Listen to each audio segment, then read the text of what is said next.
मनोमेवाचिप्रतिष्ठितम् आविरावीर्मये निवेदस्य माणिस्तः सुखं मे मा प्रहासीः अनेनादीतेन अहोरात्रां सन्दधामि सत्यं वदिष्यामि कृतं वदिष्यामि तन्मामवतु तद्भक्तारमवतु। ॐ शान्ति शान्ति शान्तिः।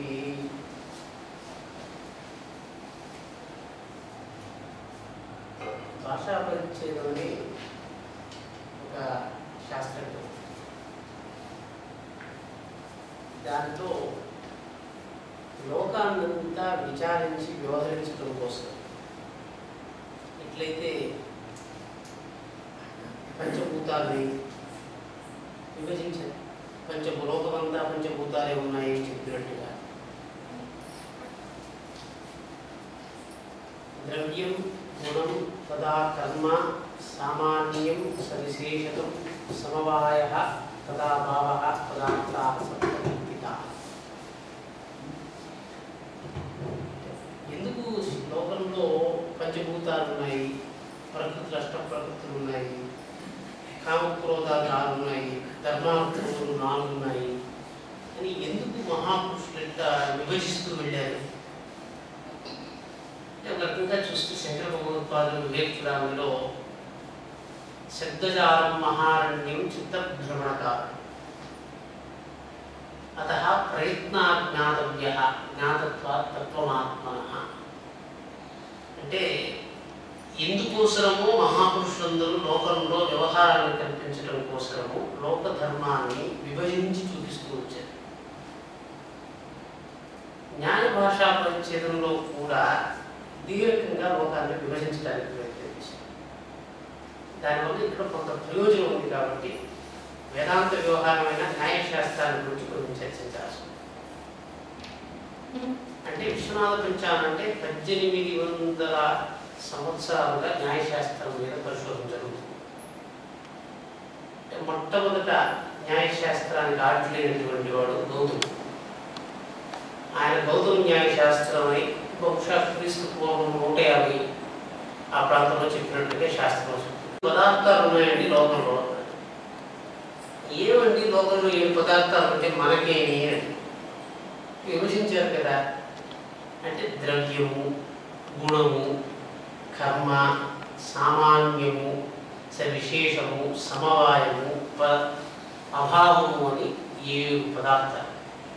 ఎవరు అడిగారు 8 పదార్థాలు ఎందుకు శాస్త్రం అంటే ఎందుకు 7 చెప్పారు అంటే ఎందుకు 7 చెప్పారు అని చెప్పడంలో ఉన్నదాన్నంతా అతి తక్కువైనటువంటి వ్యవహారంతో లోకాన్నంతా విమర్శ చేయడానికి అవకాశం. ఇది చెప్పడం కోసం ఇంకొకటి కూడా మీకు చెప్పాలి. ఇంగ్లీష్ భాషలో 26 అక్షరాలు ఉన్నాయండి, దాదాపుగా 104 సంకేతాలు. 26 అక్షరాలు అంటే ఏమిటంటే భాష మొత్తం 26 అక్షరాలతో నడుస్తుంది.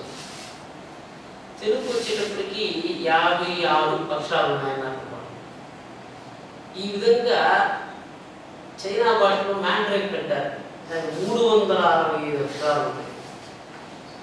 ఎవరు అడిగారు దాంట్లో ఎందుకంటే 365 అక్షరాలు ఉన్నాయి, దీంట్లో 52 అక్షరాలు ఉన్నాయి, ఏమిటి వీటిది అంటే లోకంలో ఉన్న వాటినంతా శబ్ద ప్రపంచంలో ఉన్న వాటినంతా అన్నింటినీ ఈ శబ్దాలతోనే నిర్మించవచ్చు అని చెప్పారు. మీ దగ్గర 2 ఉన్నాయి, ఈ రెండింటితో అన్నీ చేయొచ్చు అంటే మీరు సంతోషపడతారా?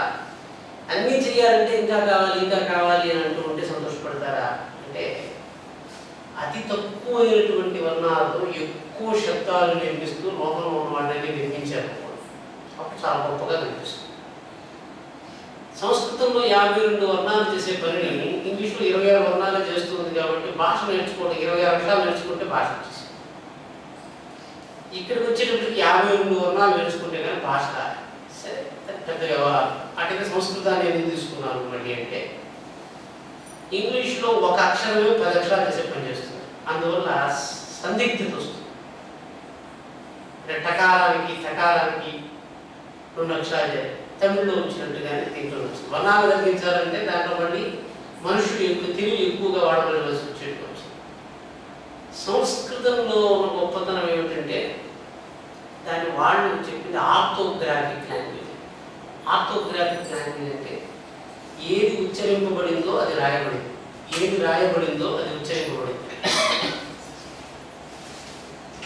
అంటే ఏది రాయబడిందో అది ఉచ్చరింపబడింది అంటే మనకేమిటో మంత్రశాస్త్రం ఎవరన్నా మీకు మంత్రం చెప్పారు, వర్ణంతోనే కదా మిమ్మల్ని కాపాడుతున్నారు. అంటే లోకంలో అన్ని మంత్రములన్నీ ఈ వర్ణములతోనే ఏర్పడ్డాయి. సరే, శంకర భగవత్పాదులు మోహముద్గరం అని ఒక స్తోత్రం చెప్పారు.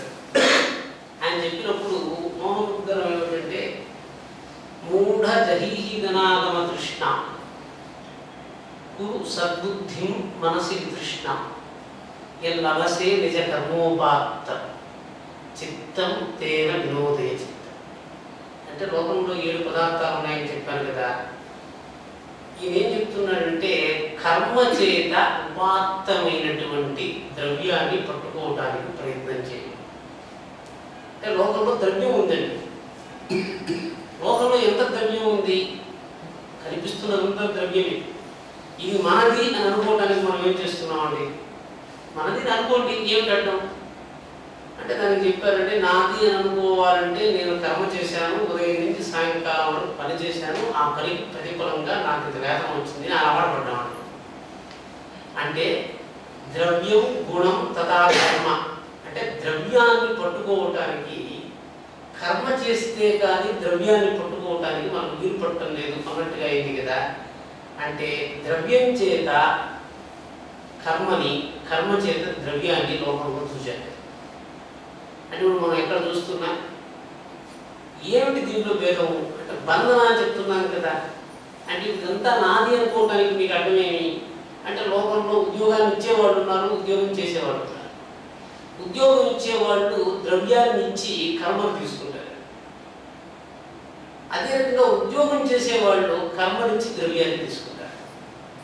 శంకర భగవత్పాదులు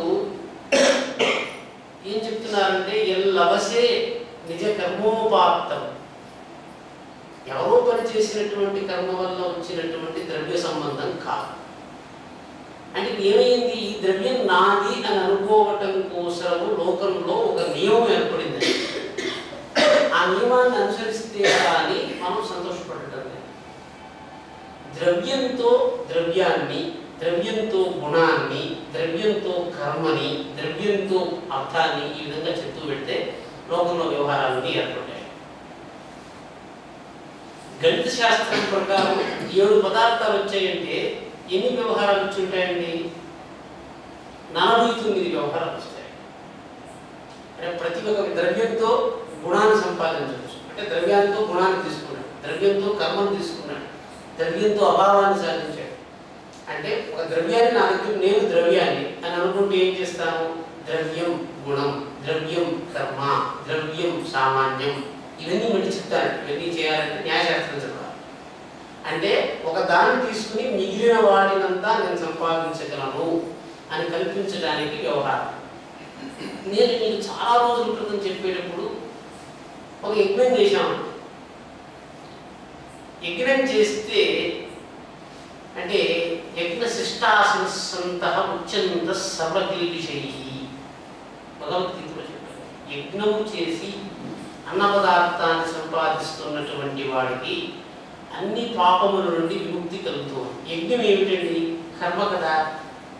అంటే దేవతలను కూడా కర్మ చేసి సంతోషపెడుతున్నామని. కాకపోతే దేవతలను ఎటువంటి కర్మ చేసి సంతోషపెట్టాలి అంటే ఉన్నవి 7 పంచభూతాలే ఉన్నవి. మీరు చేయగలిగిన కర్మలు ఏమిటండి? మళ్ళీ కర్మ అన్నాడు. కర్మ అంటే ఏమిటి? కర్మ చేస్తున్నాం అన్నాను కదా. కర్మ అంటే ఏమిటండి? ఇప్పుడు నేను కర్మ చేస్తున్నాను అంటే ఏమిటండి అంటే కర్మ వాస్తవంగా మాకు కర్మేంద్రియాలతో చేయబడే కర్మ, కర్మేంద్రియ సహాయంగా జరగబడుతున్న కర్మలను. కర్మేంద్రియాలు ఏవి? వాక్కు, పాణి, పాదము, బుధము, పాయువు, ఇవి కర్మేంద్రియాలు. నేను కర్మ చేస్తున్నాను అని మీరు చెప్తే మాట్లాడటమో చేయాలి, లేకపోతే చేతులు కదిలించడం చేయాలి, లేకపోతే కాళ్ళను కదిలించడం చేయాలి, లేకపోతే మనాన్ని విసర్జించాలి, లేకపోతే ఉపస్థేంద్రియమైనటువంటి ఆనందం కోసం చేసేయాలి. ఇప్పుడు ఈ 5 కర్మల్లో ఒకడు మాట్లాడు అంటే ద్రవ్యం చేత, శబ్దం అనేటువంటి ద్రవ్యం చేత లోకాన్ని సంతోషపెట్టి ద్రవ్యాన్ని సంపాదిస్తున్నాడు. ఒకడు కాళ్ళు చేతులు ఆడించి కర్మ చేసి ద్రవ్యాన్ని సంపాదిస్తున్నాడు. మళ్ళీ చేతులు ఆడించడం కాళ్ళు ఆడించడం అంటే కష్టంగా ఉంటుందని ఇదే భాషా పరిచ్ఛేదం కర్మ అంటే ఏం చెప్పిందంటే ఆకుంచన ప్రసార గమనంచ కర్మణ్యేతాని పంచచ. కర్మలు ఐదండి. మన శరీరంలో ఉండేటువంటి కండరాలే. వాస్తవంగా కాళ్ళు చేతులు అనేవి న్యాయశాస్త్రాధికారి అయినటువంటి గౌతముడు ఒప్పుకోలేదు. ఆయన చెప్పాడు మన శరీరంలో వాస్తవంగా కండరాలే ఉన్నాయి, ఇవి ఐదే పనులు చేస్తాయి. ఏం చేస్తుంది? ఒకటి సంకోచిస్తుంది, ఇంకొకటి వ్యాకోచిస్తుంది, లేదా ముడుచుకుంది, లేదా గింతి, లేదా పైనుంచి కిందకి లాగి. ఈ ఐదే కర్మలు అన్నాడు. అంటే మీరు భగవంతుని పూజ చేస్తున్నాము అని అంటే మన శరీరంలో ఉండేటువంటి బహుశా కండరాలు చేసేటువంటి పనులు ఐదు. పూజ చేస్తున్నాము అని అంటే చేతిలో ఉన్న కండరాన్ని వాడుతున్నాం అంతే, అంతే కదా. అంటే వీటిని వాడటం వల్ల భగవంతుడు ఎట్లా సంతోషపడతాడు? ఆయనకి ఇప్పుడు మనకైతే ఎవడో టైప్ చేసి పెట్టాడు, కాళ్ళు చేతులు కదిలించాడు, ఆ టైప్ చేయడం వల్ల వచ్చింది, మనకు వచ్చింది. మనం కాళ్ళు చేతులు ఆడించడం వల్ల భగవంతుడికి ఎట్లా సంతోషం కలుగుతుంది పూజ చేయడం వల్ల అంటే? నేను చాలా రోజుల క్రితం నేను చెప్పాను, పూజ అంటే ఏమిటి? పుణ్యం జనయతి పూజ. పుణ్యాన్ని ఉత్పత్తి చేసేటువంటిది పూజ. అంటే పుణ్యము అంటే ఏమిటి అంటే బుద్ధి ప్రవర్ధనం పుణ్యం తతః పాప ప్రణాశనం. పుణ్యం అంటే బుద్ధి. అంటే బుద్ధి అంటే ఏమిటి అంటే నిశ్చయాత్మకమైనటువంటి సంకల్ప బుద్ధి. ఇప్పుడు ఇక్కడ ఆపితే భాషా పరిచ్ఛేదంలో నేను చెప్పాను కదా 7 పదార్థాలు ఉన్నాయని, ద్రవ్యము, గుణము, కర్మ అన్నాను కదా. ఇప్పుడు ద్రవ్యానికి గుణానికి కలిగేటువంటి సంయోగం ఎట్లా కలుగుతుంది? ఆయన చెప్పారు ద్రవ్యాన్ని ఎట్లా కనుక్కునేది, గుణాన్ని ఎట్లా కనుక్కునేది అని అడిగాడు. ద్రవ్యము ఇంద్రియానికి గోచరం అవుతుంది అని అనుకోండి. గుణాలు ఏమిటంటే మల్లెపువ్వు ఉన్నది, మల్లెపువ్వుతో వాసన వస్తుంది. అప్పుడు ఆయన అన్నాడు, అయ్యా మల్లెపువ్వులలో ఉన్నటువంటి వాసనని నేను వేరు తీసేయగలను అన్నారు అనుకోండి, అది గుణం అవుతుంది అని చెప్పాడు అనుకో. ఎప్పుడు కూడా గుణము ద్రవ్యాశ్రయంతోనే ఉంటుందండి. ద్రవ్యం లేకపోతే గుణం ఉండదు, గుణం లేకుండా ఉండే ద్రవ్యం ఉండదు. గుణం లేకుండా ద్రవ్యం లేదు, ద్రవ్యం లేకుండా గుణం లేదు. అట్టయితే ఎందుకంటే రెండు అప్పుడు చెప్పాడు, ద్రవ్యం లేకుండా గుణం లేదు, గుణం లేకుండా ద్రవ్యం లేదు. కానీ గుణాలు ద్రవ్యాలు పరస్పరం మారుతూ ఉంటాయి. ఇప్పుడు ఉదాహరణకు మల్లెపూలో వాసన ఉందండి, దాని నుంచి తీసేసినారు అంటే ఏమైంది? ఆ గుణం వెళ్ళి ఎక్కడ ఉంది? ఒక ఆల్కహాల్లో కలిపినారు, దాన్ని మనం పర్ఫ్యూమ్ అంటున్నాం. అంటే ఎందుకు ఆల్కహాల్ కలిపారు అంటే ఆల్కహాల్లో ఉన్నటువంటి ఆ వాసన మన వస్త్రాన్ని పడుతున్న ఆల్కహాల్ వెళ్ళిపోతుంది, ఆగైపోతుంది. అంటే మన గుణాన్ని ఇచ్చి ఆ ద్రవ్యం మాయమైపోతుంది కాబట్టి స్పిరిట్లో కలిపారు. ఆ విధంగా స్పిరిట్లో కలపడం వల్ల మనకు ఒక ద్రవ్యాన్ని విడిచిపెట్టి ఆ ద్రవ్యంలో ఇంకొక ద్రవ్యంతో చేర్చి ఆ ద్రవ్యం స్వరూపంతోనే వెళ్ళిపోయి ఇంకొక ద్రవ్యంతో సహజంగా చేరిపోయే గుణం అంటే ఈ రకంగా పుణ్యం ఉందా అని అంటే, పుణ్యం అంటే ఏమిటో కర్మ చేశాడు. కర్మ చేస్తే కర్మ వల్ల వచ్చినటువంటి పుణ్యం ఏదైతే ఉందో ఒక ద్రవ్యాన్ని ఆశ్రయించి ఉండాలి. ఎందుకు? అది గుణమైంది. ఏ ద్రవ్యాన్ని ఆశ్రయించింది అంటే బుద్ధి అనే ద్రవ్యాన్ని ఆశ్రయించింది. ఇప్పుడు ద్రవ్యం గుణం అని చెప్పాం కదా, ద్రవ్యానికి గుణానికి మధ్యలో వ్యాపారం తెలిసిన వాడు ఒకడు ఉన్నాడు, ద్రవ్యానికి కర్మకు మధ్యలో వ్యాపారం తెలిసిన వాడు ఒకడు ఉన్నాడు, ద్రవ్యానికి విశేషణానికి వ్యాపారం తెలిసిన వాడు ఉన్నాడు. ఈ విధంగా సప్త పదార్థాల మధ్య సమస్త వ్యాపారాలను చేయగలిగినటువంటి ఒక సమర్థుడు లోక ద్రవ్యాన్ని వశపరుచుకుంటాడు. ఇప్పుడు మన శరీరంలో ఏదైతే ఆరోగ్యమును దుర్గుణమును ఏదైతే చెప్తున్నామో ఒక దాని నుంచి ఒకటికి వెళ్ళటము, ఒకదాని నుంచి అన్నం తిన్నాము, అన్నంలో బలాన్ని తీసుకున్నాము, బలాన్ని వదిలేసాము అంటే ఇప్పుడు అది మనకు తెలియదు, లోపల ఉన్నటువంటి పరమాత్ముడికి తెలుసు అని భగవద్గీతలో చెప్తున్నాడు. అహం వైశ్వానరో భూత్వా ప్రాణినాం దేహమాశ్రితః ప్రాణాపాన సమాయుక్తః పచామ్యన్నం చతుర్విధం అన్నాడు. అంటే అన్న పదార్థాన్ని భగవంతుడు వండి రక్తమాంసాలుగా మారుస్తున్నాడు. రక్తమాంసాలు తయారు కావడానికి కొత్తగా ఏమి మనం ఇవ్వలే. ఇదే అన్నాన్ని పరమాత్ముడు తీసుకున్నాడు, రక్తం తయారైంది. ఎట్లా తయారైంది? మన ముందరే మనం అన్నం తిన్నాం, ఇంకేం లేదండి. ఈ శరీరం ఉంది, ఈ శరీరంలో ఈ తినబడినటువంటి అన్న పదార్థాన్ని రక్త మాంసాలు గాను, కేశం గాను, ఎముకలు గాను వండి కొడుతున్నాడు. ఏమిటి జ్ఞానం అంటే? ఆ జ్ఞానం ఉన్నటువంటి, అది ఎట్లా ఆ జ్ఞానం ఉందో మనకు తెలియకపోవడం చేత ఈ శరీరంలోనే రక్త మాంసాలు తయారవుతూ ఉన్నా కూడా ఈ శరీరంలోనే రక్తం తయారవుతుంది. ఇదే పదార్థం మనం ఇస్తున్నాం, కానీ మనమే తయారు చేస్తున్నాం, కానీ ఎట్లా అని తెలియలేదు. అంటే దీన్ని తెలుసుకునేటువంటి కర్మకు ఏదో ఒక ప్రయత్నం వైద్యులు చేస్తున్నారు. అన్ని శాస్త్రాలు భగవద్ రూపమే కదా. కాకపోతే పదాలు మార్చు, మనకు సంస్కృతంలో ఉంటే అది బ్రహ్మజ్ఞానమో అనుకుంటున్నాము, ఇంగ్లీష్లో ఉంటే లేదంటే ఇది సైన్స్ అంటున్నాము. అంతా రూపమే. కాకపోతే ఇప్పుడు మీరు ఏం చేశారు? ఈ విధంగా విభజించుకుంటూ వచ్చి అన్న పదార్థంలో ఉన్న శక్తిని బలంగా మార్చగలిగినారు. మీరేం చేయగలరు?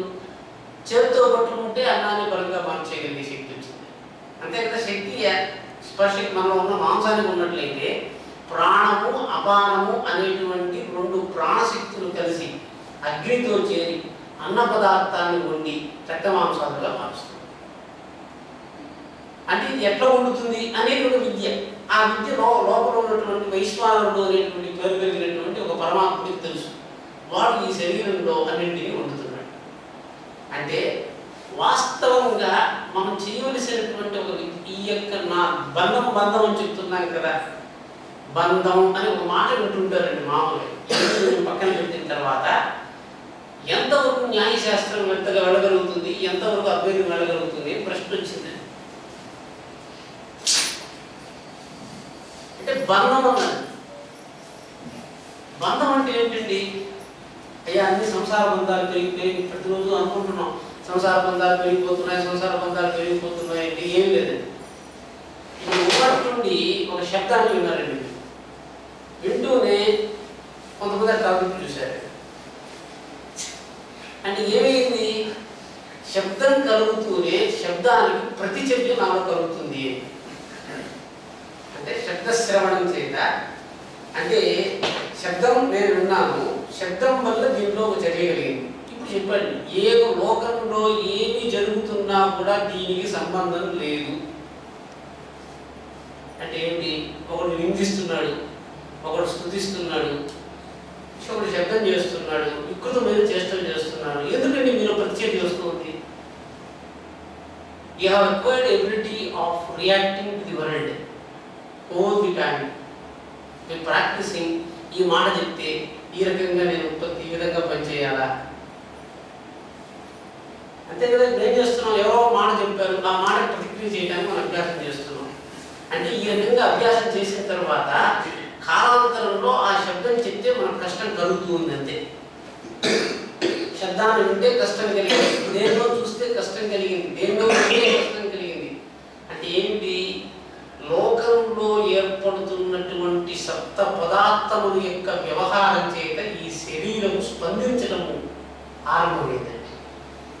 అంటే లోకంలో ప్రకృతి శక్తులకి వశమైనటువంటి శరీరతత్వము ప్రకృతిలో కలుగుతున్న అన్ని వికారాలకు వికారం చెంది, అంటే కొన్ని వికారం చెందవచ్చు, కొన్ని వికారం చెందకపోవచ్చు. అంటే ఆకాశంలో ఉష్ణం ఉంది, వేడి కాకుండా నేను ఉండలేను, కవలు పెట్టేది. అక్కడ ఎవరో అరుస్తున్నారు, దాన్ని వినకుండా నేను ఉండగలను కదా. అంటే దాన్ని వినకుండా నేను అంటే వినడం నా లక్షణం మీరు చెప్పారంటే, ఇక్కడ కూర్చునే మాట్లాడుతుంటే వినకుండా ఎక్కడో ఉన్న సందర్భాలు మనకు దొరికాయి కదా. అంటే నేను శబ్దాన్ని వినకుండా ఉండగలను, శబ్దాన్ని విని శబ్దంలో అర్థాన్ని తీయకుండా ఉండగలను, శబ్దంలో అర్థాన్ని తీసుకుని ఆ అర్థం వల్ల కలిగేటువంటి దుఃఖాన్ని విడిచిపెట్టేయగలను. చూసారా? అంటే ఏమిటి? బంధన ఏమైపోతూ ఉంది? కేవలం శబ్దం వరకే అయితే ప్రకృతి, శబ్దానికి అర్థమైతే జీవ వ్యవహారం. ఒక శబ్దాన్ని తీసుకున్నాం, మొట్టమొదటి అంటే ఉదయం చెప్పారండి మన వాళ్ళు కొంతమంది ఉన్నారు. ఉదయం ఏమిటి అంటే మొట్టమొదటి జీవుడు అంటే మాతృగర్భంలో ప్రవేశించడానికి జరిగిన ఒక ప్రక్రియ, దానికి గర్భాధానం అని పేరు.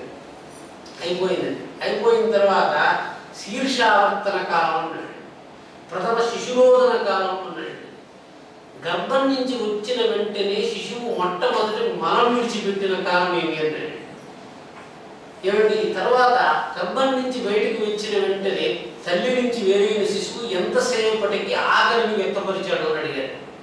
అంటే ఇవన్నీ 9 గ్రహాలు వాటి మీద పనిచేస్తూ ఉంటాయి. అందరికీ ఒకే రకంగా ఉండవు. ఇది ఎందుకు చెప్పాను అంటే గ్రహాలు వాడు ఒక్కొక్కరు ఒక్కొక్క రకంగా ఆవేశిస్తున్నాయి. అంటే ఆకలి అనే గ్రహం ఎంతసేపు పట్టింది, పుట్టినటువంటి గంట సేపు కూడా వాడు ఏడవలేదండి. తర్వాత నికోనియం అంటారండి. నికోనియం అంటే ఏమిటంటే మాతృగర్భస్థ శిశుడైనటువంటి వాడు తల్లి ఎక్కడ అన్నం తినలేదండి. తల్లి యొక్క పాలతోనే పోషింపబడినటువంటి మలంతో గర్భంలో పెట్టుకుని మొట్టమొదట ఆ మలాన్ని వదిలిపెడతాడు. అంటే ఏమి తినలేదు వాడు. తల్లి యొక్క రక్తాన్ని సంపాదించినటువంటి పదార్థమే మలంగా వాడి గర్భంలో ఏర్పడింది. ఏమీ పాలు తాగకుండా మొట్టమొదట వాడు రుచి పెడతాడు చూసారా, ఆ మలానికి డాక్టర్లు పెట్టిన పేరు నికోనియం. ఎందుకు ఆ పదార్థం గురించి చెప్తున్నాను, అది జన్మాంతర మలం అని చెప్పాడు. అంటే వాడు పూర్వజన్మలో నుంచి తీసుకున్నటువంటి పదార్థం ఉందా అది మలం వదిలిపెట్టేస్తూనే మనకి ఎప్పుడు గర్భంలో ఒక మలం ఉందండి, అది ఒక బంధన. మీరు మాట్లాడుతూ ఉన్నారు, దాన్ని విడిచిపెట్టేయాలి. విడిచిపెట్టేయాలంటే అది గర్భంలో ఉన్నంత వరకు మీరు నన్ను శ్రవణం చేయాలి. మీకు ఎందుకు ఆ మలం గురించి నేను ప్రస్తావన చేస్తున్నాను అంటే గర్భంలో అంటే గర్భం అంటే ఆమె ఉదర పొగరంలో పేగుల్లో మనం చేరి బాధిస్తూ ఉన్నటువంటి వాడు బాహ్యకరణాలను సుఖారం అంగీకరించేటువంటి తత్వంతో ఉండదు. అంటే కేవలం ఆ విధంగానే ఉంటే జన్మాంతరమైనటువంటి మనం చేత నింపబడినటువంటి పేగులు కలిగినటువంటి వాడు లోకధర్మాన్ని చూడలేడు. అంటే ఏమైంది, వాడు ఎక్కడి నుంచి వాడు తల్లి నుంచి తీసుకున్నాడు. ఎటువంటి పదార్థాన్ని తిన్నాడు, మీకు ఏమీ లేదండి. ఒక ఆవును తీసుకురండి, ఒక మనుషుని తీసుకురండి, ఒక కుక్కని తీసుకురండి, అన్నిటికీ ఒకే రకమైన పదార్థం పెట్టండి, వాటి మలాన్ని సేకరించండి. పశువు పేడ ఒకే రకమైన వాసన వస్తుంది ఎప్పటికి కూడా. ఇదే పాలు తాగినటువంటి కుక్క మనం చూడండి, అతి దుర్గంధంగా ఉంటుంది. ఏంటండి, అన్నపదార్థం ఉత్పత్తి అయిందా మలమది స్వకర్మ చేత ఉత్పత్తి. అంటే మీకు బాగా అర్థం, పదార్థానికి మలానికి సంబంధం లేదు. ఏ పదార్థం తిన్నా కూడా ఈ శరీరము అదే మలాన్ని వదిలిపెట్టే లక్షణాన్ని కలిగి ఉంటుంది అన్నమాట. ఇది ఎందుకు చెప్పారో నేను మళ్ళీ చెప్తానండి. అంటే ఏమి తిన్నా కూడా పశువు వేసేదాన్ని పేడంటారు. అన్నీ బాగా కదా తాగిందండి, అన్నీ లోపలికి పంపించాయి, బయటికి పంపించాయండి. ఇది ఏం మలాన్ని వదిలిపెట్టింది, ఇది ఏం మలాన్ని వదిలిపెట్టింది, అది ఏం మలాన్ని వదిలిపెట్టింది అని మీరు చూస్తే పశుపక్షాదుల యొక్క మలములు ఒకే పదార్థాన్ని గ్రహించిన మలాలు మారాయి. ఎందుకని, వాడి జీర్ణశక్తిలో ఉన్న భేదం ఉంది.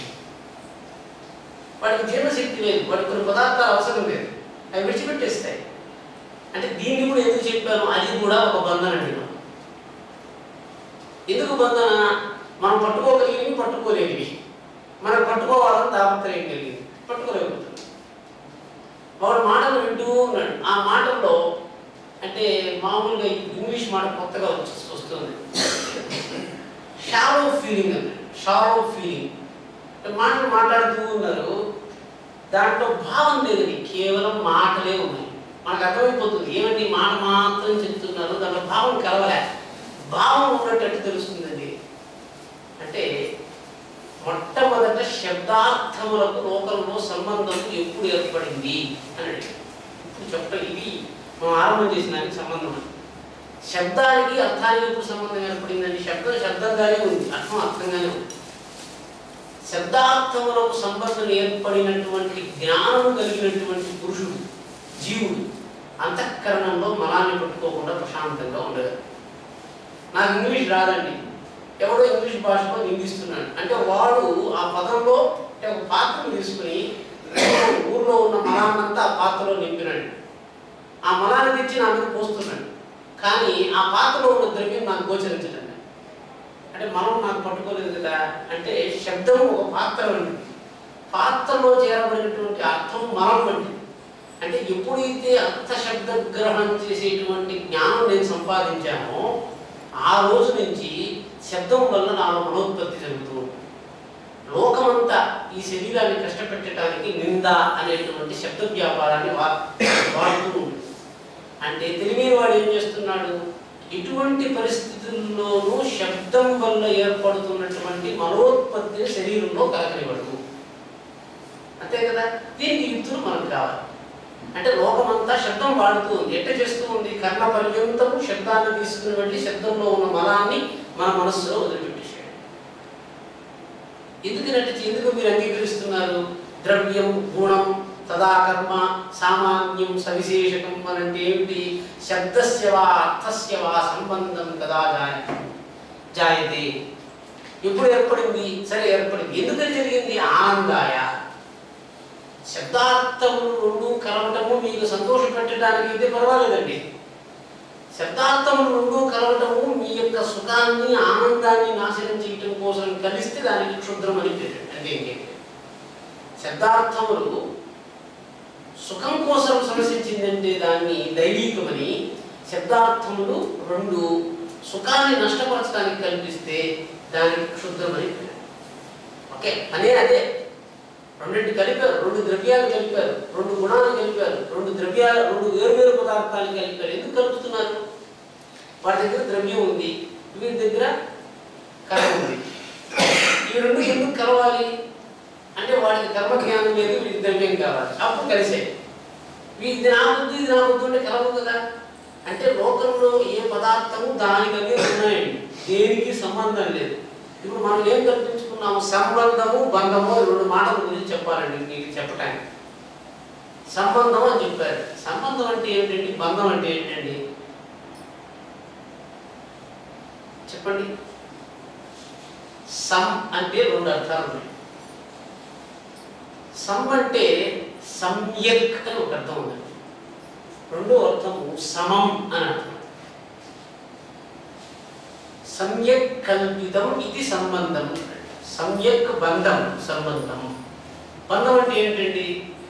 మీకు ఒక పిల్లవాడు మీ వెనకాల వస్తూ ఉన్నాడు, మీ మీద గుద్దుతూ ఉన్నాడు, you are happy, it's wanted, you are accepting, then it is called సంబంధ. అది ఒకటి ఏమైపోతుంది? మీరు వద్దన్నా కూడా ఒక స్నేహితుడు మీతో మాట్లాడుతున్నాడు, మీతో అనుసరిస్తున్నాడు. ఎందుకని? మనకు కాళిదాసు చెప్పాడు కదా, వాగర్ధావ సంపృక్తౌ వాగర్ధ ప్రతిపత్తయే జగతః పితరౌ వందే పార్వతీ పరమేశ్వరం. వాక్కు అర్థము వేరువేరుగా ఉంది. పార్వతీ పరమేశ్వరుడు వేరువేరుగా ఉన్నారు. వాడు ఎందుకు కలిశారు? వాగర్థములు ఎట్టయితే ప్రతిపత్తి చేయాలో లోక స్థితి కావాలి వాళ్ళందరూ కలిశారు. ఇవి రెండింటికి సంబంధం లే. వాక్కు అర్థము కలిసిందంటే లోకంలో వ్యాపారం జరుగుతుంది. లేదా ఏం జరుగుతుందండి? పశువులోనే మనం కూడా అవి రెండు కూర్చుని ఉన్నాయి, భాగం జరగదు.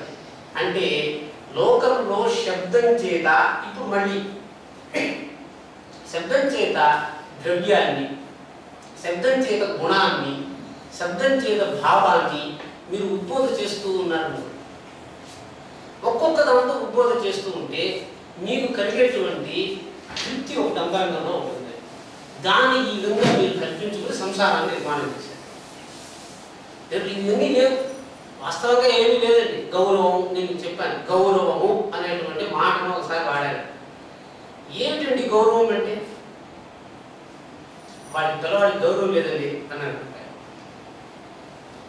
గౌరవం అంటే ఏమిటి? నిజంగా శబ్దం అది కదా. ఆ శబ్దం వల్ల మీరు పట్టుకోవాల్సింది ఏం చెప్పండి. ఇంతకుముందు చెప్పారు కదా, శబ్దంలో ఒక వ్యవహారం ఉంది. వాగర్థావిక సంపృక్తం వాగర్థం ప్రతిపత్తయి. వాక్కుకి అర్థానికి సంబంధం కల్పించారు.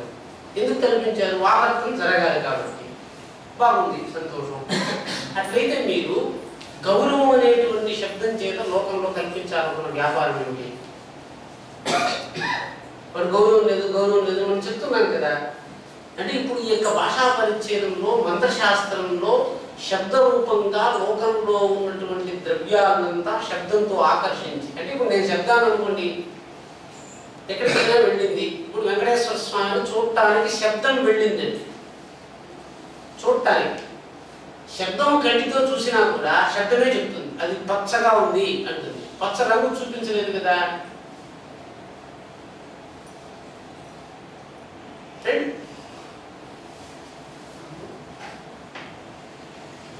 అంటే శబ్దాన్ని చూపించలేదు.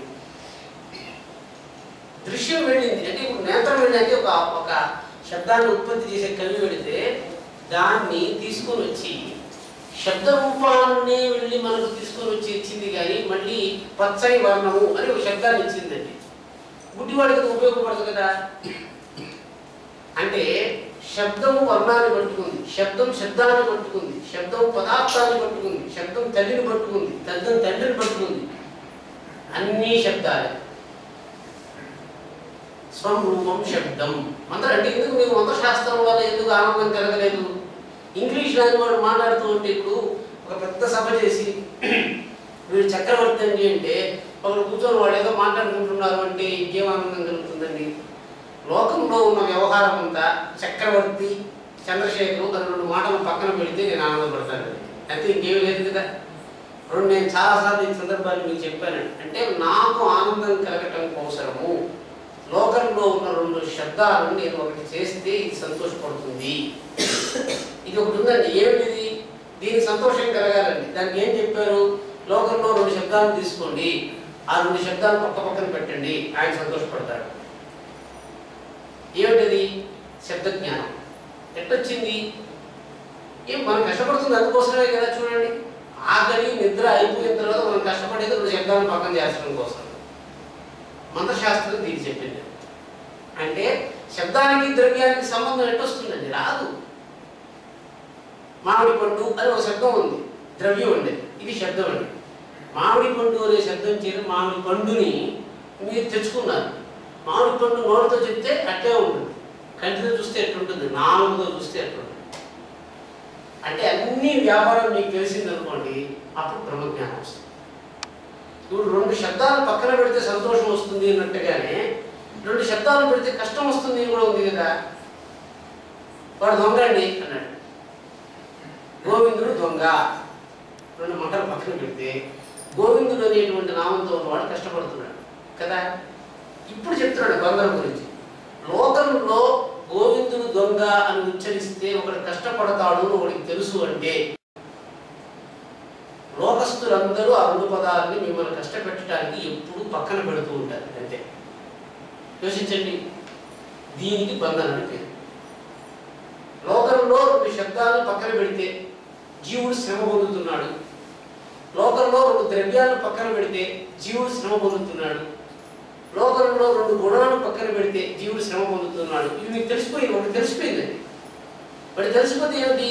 వాడు మిమ్మల్ని కష్టపెట్టాలనుకున్నాడు అనుకోండి, ఈయనకి ఈ 2 పదాలు పక్కన పెడితే కష్టపడతాడండి, వాడు వెలవా అన్నాడు అనుకోండి, వాడు కష్టపడతాడు. ఇది కదా బంధన అంటే. అంటే మీకు వాడికి అర్థమైపోయింది, ఇవి 2 పదాలు పక్కన చేస్తే వీడు కష్టపడతాడు అని అర్థమైపోయింది కదా. ఆ పదాలు పక్కన పెట్టకుండా మీరు ఆపగలరా వాడిని? ఆపలేరు కదా. ఇదే వేదాంతం చెప్పింది. మంత్రశాస్త్రం ఏం చెప్పింది అంటే 2 శబ్దాలని పెట్టినప్పుడు నాకు కష్టం కలగదు అని మీరు చేయాలంటే ఏం చేయాలి చెప్పండి. మీకు తెలిసిపోయింది, అందరికీ తెలుసండి. ఈ విషయం కొత్తగా నేను చెప్పింది ఏమి కాదు. కాకపోతే శాస్త్ర వ్యవహారంలో విడిచి మీకు చెప్పారు. బాగుంది. 2 పదాలు పక్కన పెడుతున్నాడు, మీరు శ్రమ పడకుండా ఉండాలంటే ఇప్పుడు ఏం చేయాలి చెప్పండి. అది కూడా మీకు తెలుసు. అంటే ఏ మాత్రం ఉత్కర్ష లేకుండా ప్రశాంతంగా 2 పదాలు చదువు, 2 పదాలు పక్కన ఉన్నాయి అనుకోగలిగే శక్తి మీకు రావాలంటే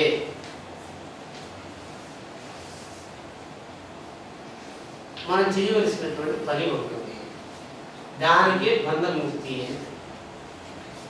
అంటే లోకంలో ఉన్నవాడు శబ్దముల చేతము, ద్రవ్యముల చేతము, గుణముల చేతము, పదార్థముల చేతము, వాటికి ఉన్న ప్రాకృతిక శక్తి చేత జీవుడిని క్షోభింపచేస్తూ ఉంటే జీవుడు స్వేచ్ఛగా అటువంటి క్షోభకు లొంగకుండా సుఖంగా ఉండటానికి కావలసినటువంటి ఉపాయాన్ని సంపాదించడమే ముక్తరాలు. ముక్తి కావాలంటే ఏంటి? ఇది నన్ను సుఖపడి 2 పదాలు చేరిస్తే సుఖపడుతుంది అనుకుంటే 2 పదాలు చేస్తే వాడు కష్టపడిపోతాడు అంతే. ఇంకేం లేదు. మీరు యోచించండి. అంటే లోకానుకూలమైనటువంటి వ్యాపారం చేయాలంటే శబ్దాలతో చేయండి. ఎదుటి వ్యక్తికి అనుకూలంగా ఉండే శబ్ద వ్యాపారం మీరు చేయకూడదు. ఎందుకని? ఇప్పుడు మామూలుగా యోచించండి. పామర జనులే 2 మాటలు చెప్పి మిమ్మల్ని కష్టపెడుతుగలుగుతున్నారు అంటే మహామంత్రవేత్తలైనటువంటి వాళ్ళకి ఆ 2 పదాలు అక్షరాలుగా ఉంటే కూడా చాలు. అంటే ఏమిటి? 2 పదాల యొక్క సాన్నిహిత్యం చేత మంత్రవేత్తలైనటువంటి వాళ్ళు జీవక్షోభను కలిగజేయగలరు. ప్రపంచానికి అర్థమే కాదు, ఆ 2 పదాలు వాడికి వినిపిస్తూ ఉంటాయి అంటే వాడికి తమకు వచ్చేస్తుంది. అంటే దీన్నే బీజాక్షర సమన్వయం అది మనం చెప్తారు. అంటే ఇప్పుడు ఈ 7 పదార్థాల విభజన వల్ల మీకు కలిగినటువంటి వ్యవహారం ఏంటి చూచాయిగా మీకు తెలియాలంటే అంటే ద్రవ్యము గుణము తదా కర్మ సామాన్యం సవిశేషకం సమవాయ తదాభావ పదార్థాః సప్తకీర్తితాః. ఈ విధంగా న్యాయ పరిచ్ఛేదంలో 7 పదార్థాలను తయారు చేసి ఆ పదార్థాలకు మధ్య ఉన్నటువంటి వ్యవహారాన్ని మంత్రశాస్త్రంతో నిబద్ధించి దాన్ని సుఖంగా వ్యవహారం చేయగలిగిన వాడు తనని కష్టం చేరకుండా అంటే ఇప్పుడు ఆత్మ అంటున్నారు, బ్రహ్మ అంటున్నారు, ముక్తి అంటున్నారు, భగవంతుడు అంటున్నారు. భగవంతుడికి రాయికి ఎప్పుడు సంబంధం వచ్చిందండి? ఎప్పుడు ఆ రాయి భగవంతుడైంది? ఎవరో అడిగినారండి. ఈయన ఎప్పుడు స్వామి అయినాడండి? నేను డోర్కి తిరుగుతూ ఉన్నాడు అంటే ఎప్పుడు ఈ రాయి భగవంతుడైందండి అంటే ద్రవ్యానికి భగవంతుడైంది అని అడిగాడు కదా. అంటే ఎప్పుడు అయింది అంటే భగవంతుడికి ఉన్న లక్షణాలు మీకు తెలియాలి. ఏమిటి భగవంతుడికి ఉన్న లక్షణాలు? మనం అందరు నమస్కారం పెట్టేస్తున్నాం. భగవంతుడికి ఉన్న లక్షణాలు ఏదో ఒక రాయ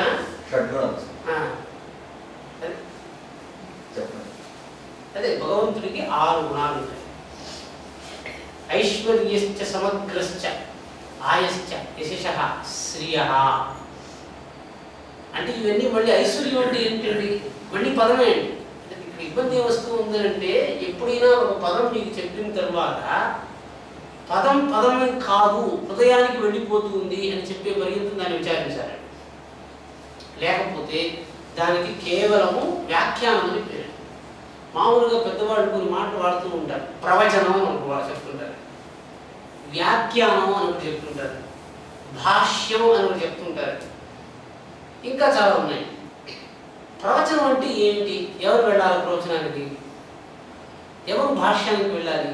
ఎవరు వాక్యానికి వెళ్ళాలి? ఎవరు వార్తికానికి వెళ్ళాలి? మనం ఆహారం పడిపోయినా ఉన్నాయి. అన్నీ ఒకటే మనకు. జపం అన్నా మెడిటేషనే, ధ్యానం అన్నా మెడిటేషనే. జపానికి ధ్యానానికి ఇంగ్లీష్లో పదాలు లేవండి. తపస్సు అంటే కూడా మెడిటేషన్. ఎందుకంటే వాడికి తెలియదు ఈ మూడిటికి ఒకే పదం. కాలాంతరంలో అదంతా ఒక పదంగా మారింది. దీనికి అర్థం వ్యభిచారం అని పేరు. అర్థం వ్యభిచారం అంటే ఏమిటి? కాలాంతరంతో ఒక పదము 10 పనులు చేసి ఏ పని చేస్తుందో తెలియకుండా ఉండేటువంటి దోషం పడుతుంది ఒక పదం. ఎందుకని ఆ పదాన్ని కల్పించారు? ఆ పదం చేత క్రియ చెప్పాలి. ఇప్పుడు నేను చాలా రోజులుగా ప్రస్తావించింది మళ్ళీ ఇక్కడ సందర్భంగా ప్రస్తావిస్తున్నాను. ఈ 6 గుణాలు భగవంతుడికి ఉన్నాయి. ఈ 6 గుణాల గురించి కొన్ని చెప్తాను. ప్యూర్లీ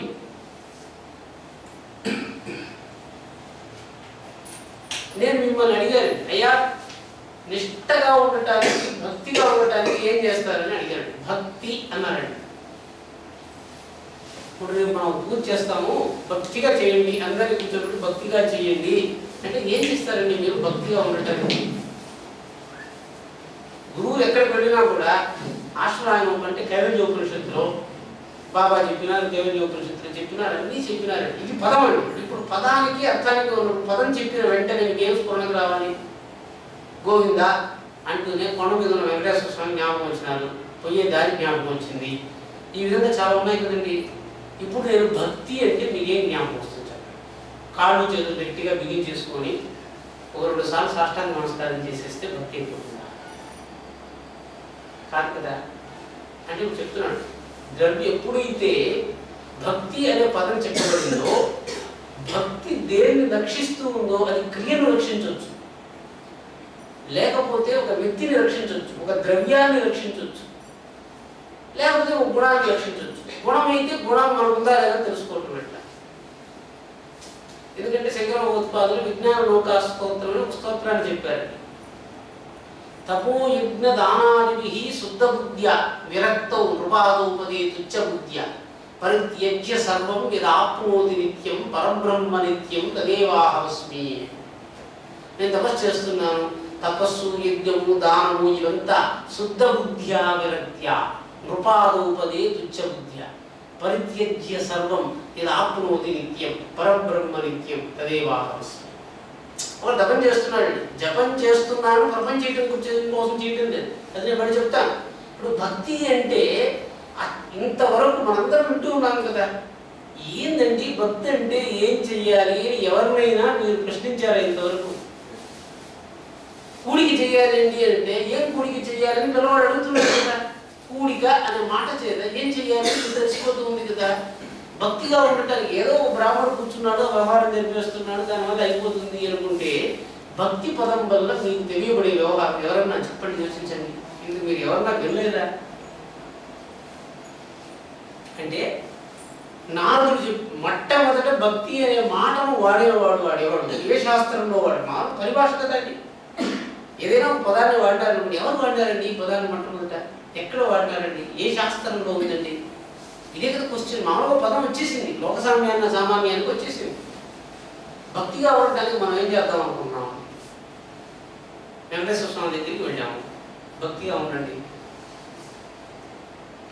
మామూలుగా ఎవరికి కించపరచడం లేదు, ఎందుకంటే మనం వెళ్ళొచ్చేస్తున్నాం, భక్తిగా ఉండటం లేదని చెప్తున్నాను. అంటే మీరు ప్రతిరోజు వెళ్ళొచ్చేస్తే మీకు భక్తిగా లేదు తెలిసిపోయినట్టే కదా. ఇప్పుడు అంటే ఎందుకు వెంకటేశ్వర స్వామి దగ్గరికి పోతున్నారు?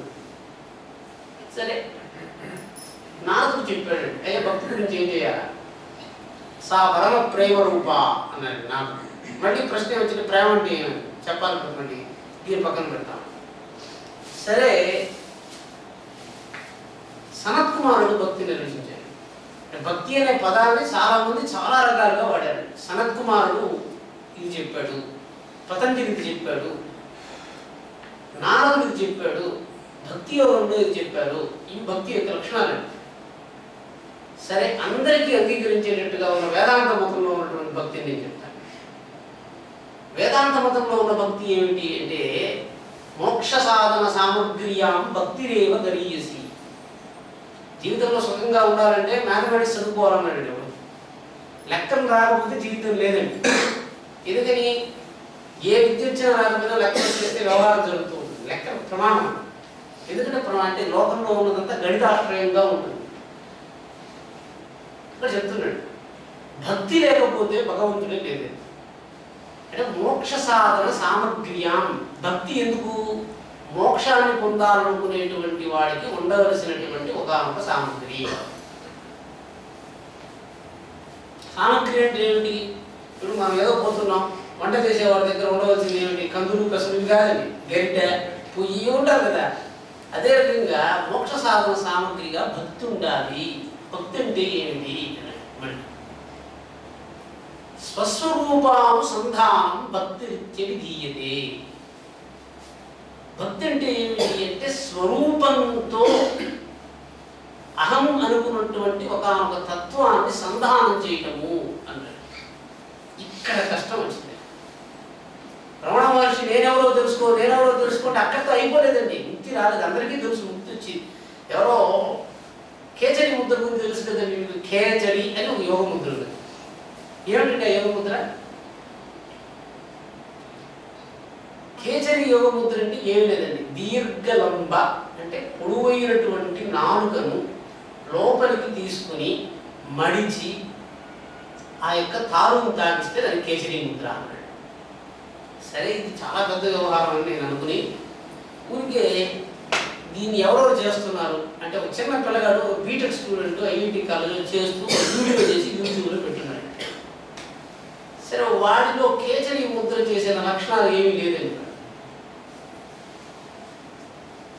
అంటే నాలుకని తీసుకొని పోయి అక్కడ తాకిస్తే ఆకాశంలో ఎగరాలి. ఎందుకు ఎగరటం లేదు అంటే ఇప్పుడు నేనెవరో తెలుసుకున్నంత వాడికందరికీ ముక్తి వస్తుంది అనుకోబాకండి. నేనెవరో తెలుసుకున్న తర్వాత ఆ నేను వీటన్నిటి నుంచి దూరంగా పెట్టుకుంటే వాడు ముక్తి అవుతాడంతే. ముక్తి అనేటువంటి ప్రపంచాన్ని ముక్తుడా సన్యాస ఎవరితోనే నేను పాఠం చెప్తూ ఉంటే ఆయన నన్ను అడిగాడు, స్వామి మీరు అన్నీ చెప్తున్నారు, శిష్యులకు మాత్రమే నియమాలు చెప్తున్నారు, గురువులకు ఎందుకు చెప్పలేదని అడిగాడు. లోకంలో ఎక్కడ వెళ్ళినా కూడా శాస్త్రంలో శిష్యులకు ఉన్నటువంటి నియమాలే చెప్తూ ఉంటారండి. గురువులకు ఎందుకు నియమాలు చెప్పలేదు? శిష్యుడు మాత్రమే గురువుని ఆశ్రయిస్తాడు. నాకు ఇది కావాలనుకున్నటువంటి వాడు నేను జపం చేస్తున్నాను చూడండి అని వేషం వేసేదానికి మాత్రం విద్య కాదండి. బాగా గుర్తుపెట్టుకోండి. ఇప్పుడు మీరన్నీ తెలుసుకుని అంటే మీకు ఎట్లా ఉంటుందనంటే నాకు ఆకలిగా ఉంది అని ఎవరికైనా నిరూపించాలనుకుంటారా మీరు? చెప్పండి, అన్నారు కదా. మీరు అన్నం తిన్నారు, నాకు ఆకలి తీరిపోయింది ఎవరన్నా చెప్పాలనుకుంటారా? అనుకోరు. అంటే అంతఃకరణంలో కలిగే ధర్మాలన్నీ ఎవరో వచ్చి మనకు బోధిస్తే తెలుసుకునేవి కావు. మీకు మీరు తెలుసుకోవటం కోసం శిష్యుడికి ఈ కోరికలు కలిగినాయి, గురువుకు కలగలే. అంటే మీకు బాగా అర్థం చేసుకోవటానికి భాగవతంలో అవధూత గీత అని ఒకటి ఉందండి. 24 మంది గురువుల్ని అవధూత ప్రస్తావన చేశారండి. మీకు ఎందుకు గురువుకి ఈ లక్షణం చెప్పలేదు అని మీకు అర్థమయ్యేదని చెప్తున్నాను. ఏదో వితండ తర్కం చేస్తే బాగుంటుంది అనేటువంటి శిష్యుడు ఉత్పత్తి కాకూడదు కాబట్టి ఈ విషయం నేను చెప్తున్నాను. అంటే ఏమిటి అంటే భాగవతంలో ఎవరు తెలుసా అంటే ఆయన గురువు గురించి చెప్తున్నాడు అవధూత. ఎవరు తెలుసా ఒక గురువు అంటే, అయ్యా ఒక వేశ్య ఉన్నది అని చెప్పాడు. గురువు ఒక వేశ్య, ఆమె సాయంకాలం విటుడి కోసం కూర్చుందటండి. కూర్చుంటే ఎవరో తాను చూస్తున్నాడు. చూస్తూ ఉంటే ఎంతసేపు కాచుకున్నా విటుడు రాలేదట. విటుడు రాకపోయేటప్పటికీ ఆమె అనుకున్నదట, అయ్యో విటుడి కోసం కాచుకునే బదులు నాకు నేను ప్రశాంతంగా ఉంటే సుఖం కలిగి ఉండేది కదా అనుకున్నదట. అంటే ఏమిటి, మీరు అవధూత గీతలో అంటే దీన్ని ఇంకా వివరంగా చెప్పాలండి, మళ్ళీ విషయం పక్కకి వెళ్ళిపోతుంది కాబట్టి చెప్తున్నాను. అదే రకంగా ఇంకొక గురువు ఎవరు తెలుసా, ఎవరో ఒక అమ్మాయికి పెళ్లి చూపులు జరుగుతుంటే ఆ సందర్భాన్ని, ఆ అవస్థని, ఆ దేశాన్ని గురువుగా మనం స్వీకరిస్తున్నాం అంతే. ఆయనకు అర్థమైందండి ఏమని, అయ్యా దేని గురించో కాచుకొని ఉన్నదాన్ని పోగొట్టుకోకూడదు అన్న విషయాన్ని ఆ వేసి నుంచే తెలుసుకున్నాను. ఒకటి ఉన్నది నా దగ్గర ఉంటుందండి, ఇది ఉంది కాబట్టి నేను దీన్ని అనుభవించకుండా ఇంకొకటి పట్టుకుందాం. అంటే ఒక పిల్లవాడు నేను పుస్తకం కొనుక్కుంటానని చెప్పి మార్కెట్కి బయలుదేరాడు. నేను వాడు అడిగాను, ఏమైనా ఉన్న పుస్తకాలంతా చదివేసేవారా అని అడిగాను. అంటే ఆమె చేసేది అదే కదా, ఉన్న సౌఖ్యాన్ని అనుభవించి ఇంకొంచెం కొత్త సౌఖ్యాన్ని అనుభవించడానికి కాచుకుండటం బాగుంటుంది. కానీ అని చెప్పాడు, ఎప్పుడు కూడా వర్తమానంలో ఉన్న సుఖాన్ని త్యజించకూడదు అనే జ్ఞానం జారకన్య వల్ల నాకు వచ్చింది అని అవధూత చెప్పాడు. అంటే మీరు ఆ వృత్తాంతం అంతా చదివితే మీకు వివరంగా తెలుసు అవధూత గీత. అంటే ఇప్పుడు గురువుకి ఎందుకు అర్హత లేదు? సముద్రంలో ఒక చేప పిల్ల ఈదుతూ కనిపించిందండి. చేప పిల్లల ఈత నేర్పిస్తాను మీకు చెప్పదండి, మీకు కోరిక కలిగిందండి ఈత నేర్చుకోవాలి. చేప పిల్ల ఇట్లా ఉండాలి, అది ఇంకొక దాని నీళ్ళలో పోయి అక్కడ మరసర్జన చేస్తుంది, ఇవన్నీ మీ విషయం కాదు కదా. చేప పిల్ల నీటిలో ఎట్లా తేలుతూ ఉంది అంటే బాగా అర్థం చేసుకోండి. చేప పిల్ల నీటిలో ఎట్లా తేలుతూ ఉంది, మీకు ప్రశ్న వచ్చింది. చేప పిల్ల నేను మీకు చెప్తానని చెప్పలేదు కదా. అంటే లోకంలో సుఖాన్ని, శాంతిని సంపాదించాలనుకున్నటువంటి వాడంతట వాడు ఇది నాకు తెలియదు, దీని నుంచి నేను నేర్చుకోవాలి. గురువు అనేటువంటిది మీ భావం అండి. ఎందుకంటే గురువు బంధంలో దొరకడు వాస్తవంగా. ఎందుకని, ఆయన సంసారి కాదు కదా. మీరు బంధించడానికి ఆయన విషయ వ్యవహారాలు లేవు.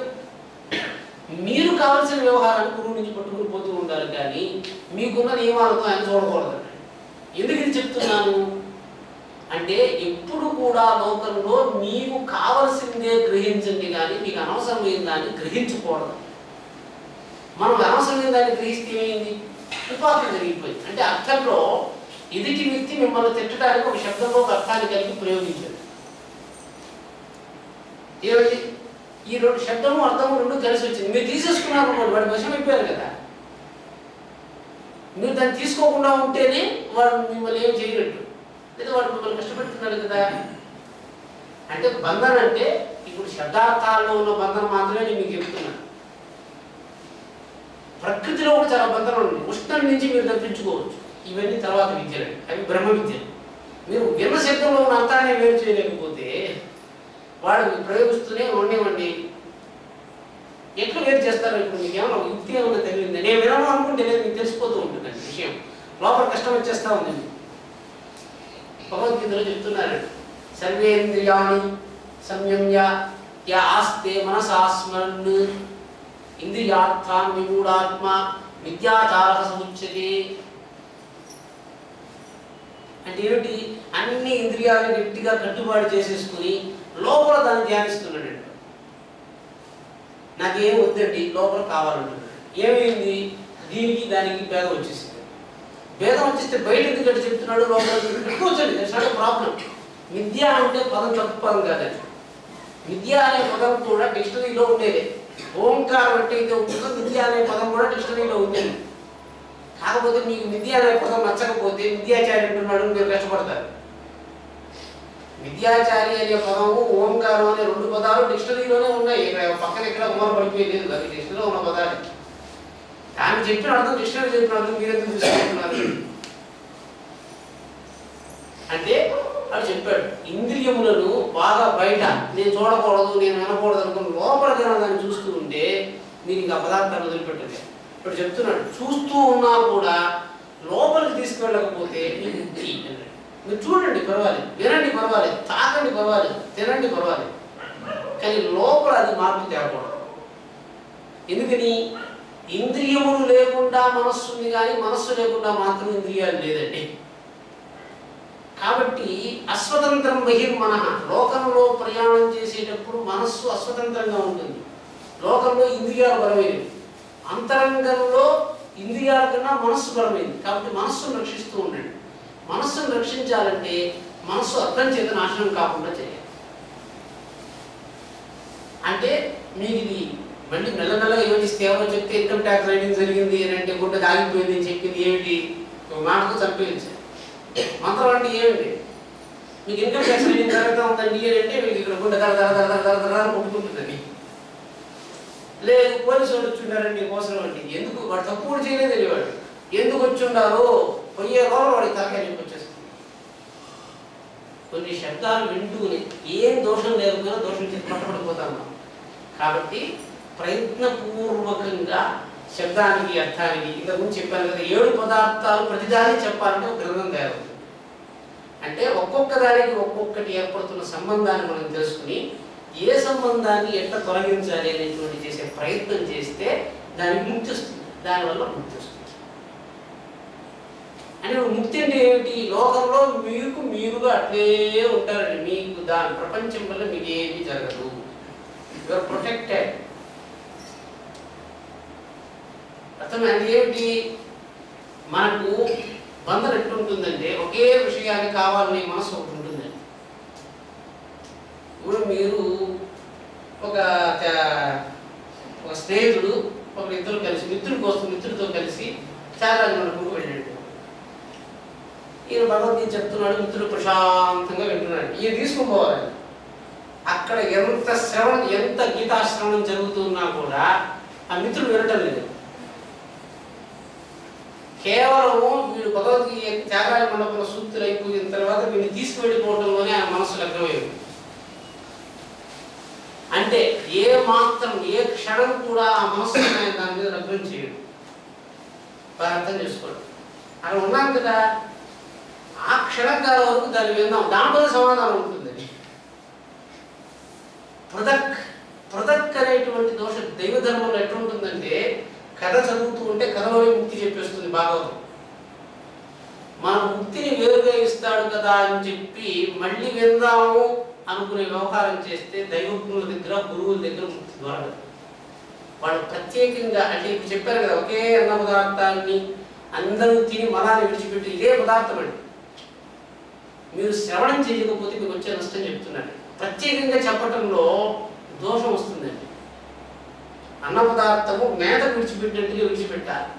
జ్ఞానము, ముక్తి, వ్యవహారము వైయక్తికము కావు. జాగ్రత్తగా దీన్ని ఎందుకు చెప్తున్నానంటే, మనం అప్పుడు వ్యవహారం చేస్తున్నాము.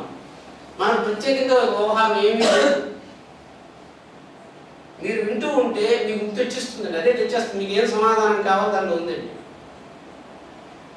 ఎందుకని? శాస్త్రం ఒక పద్ధతి చెప్పిందండి. మొదటి నుంచి ఆఖరి వరకు ఒక దానికి పరిక్రమణ అని పేరండి.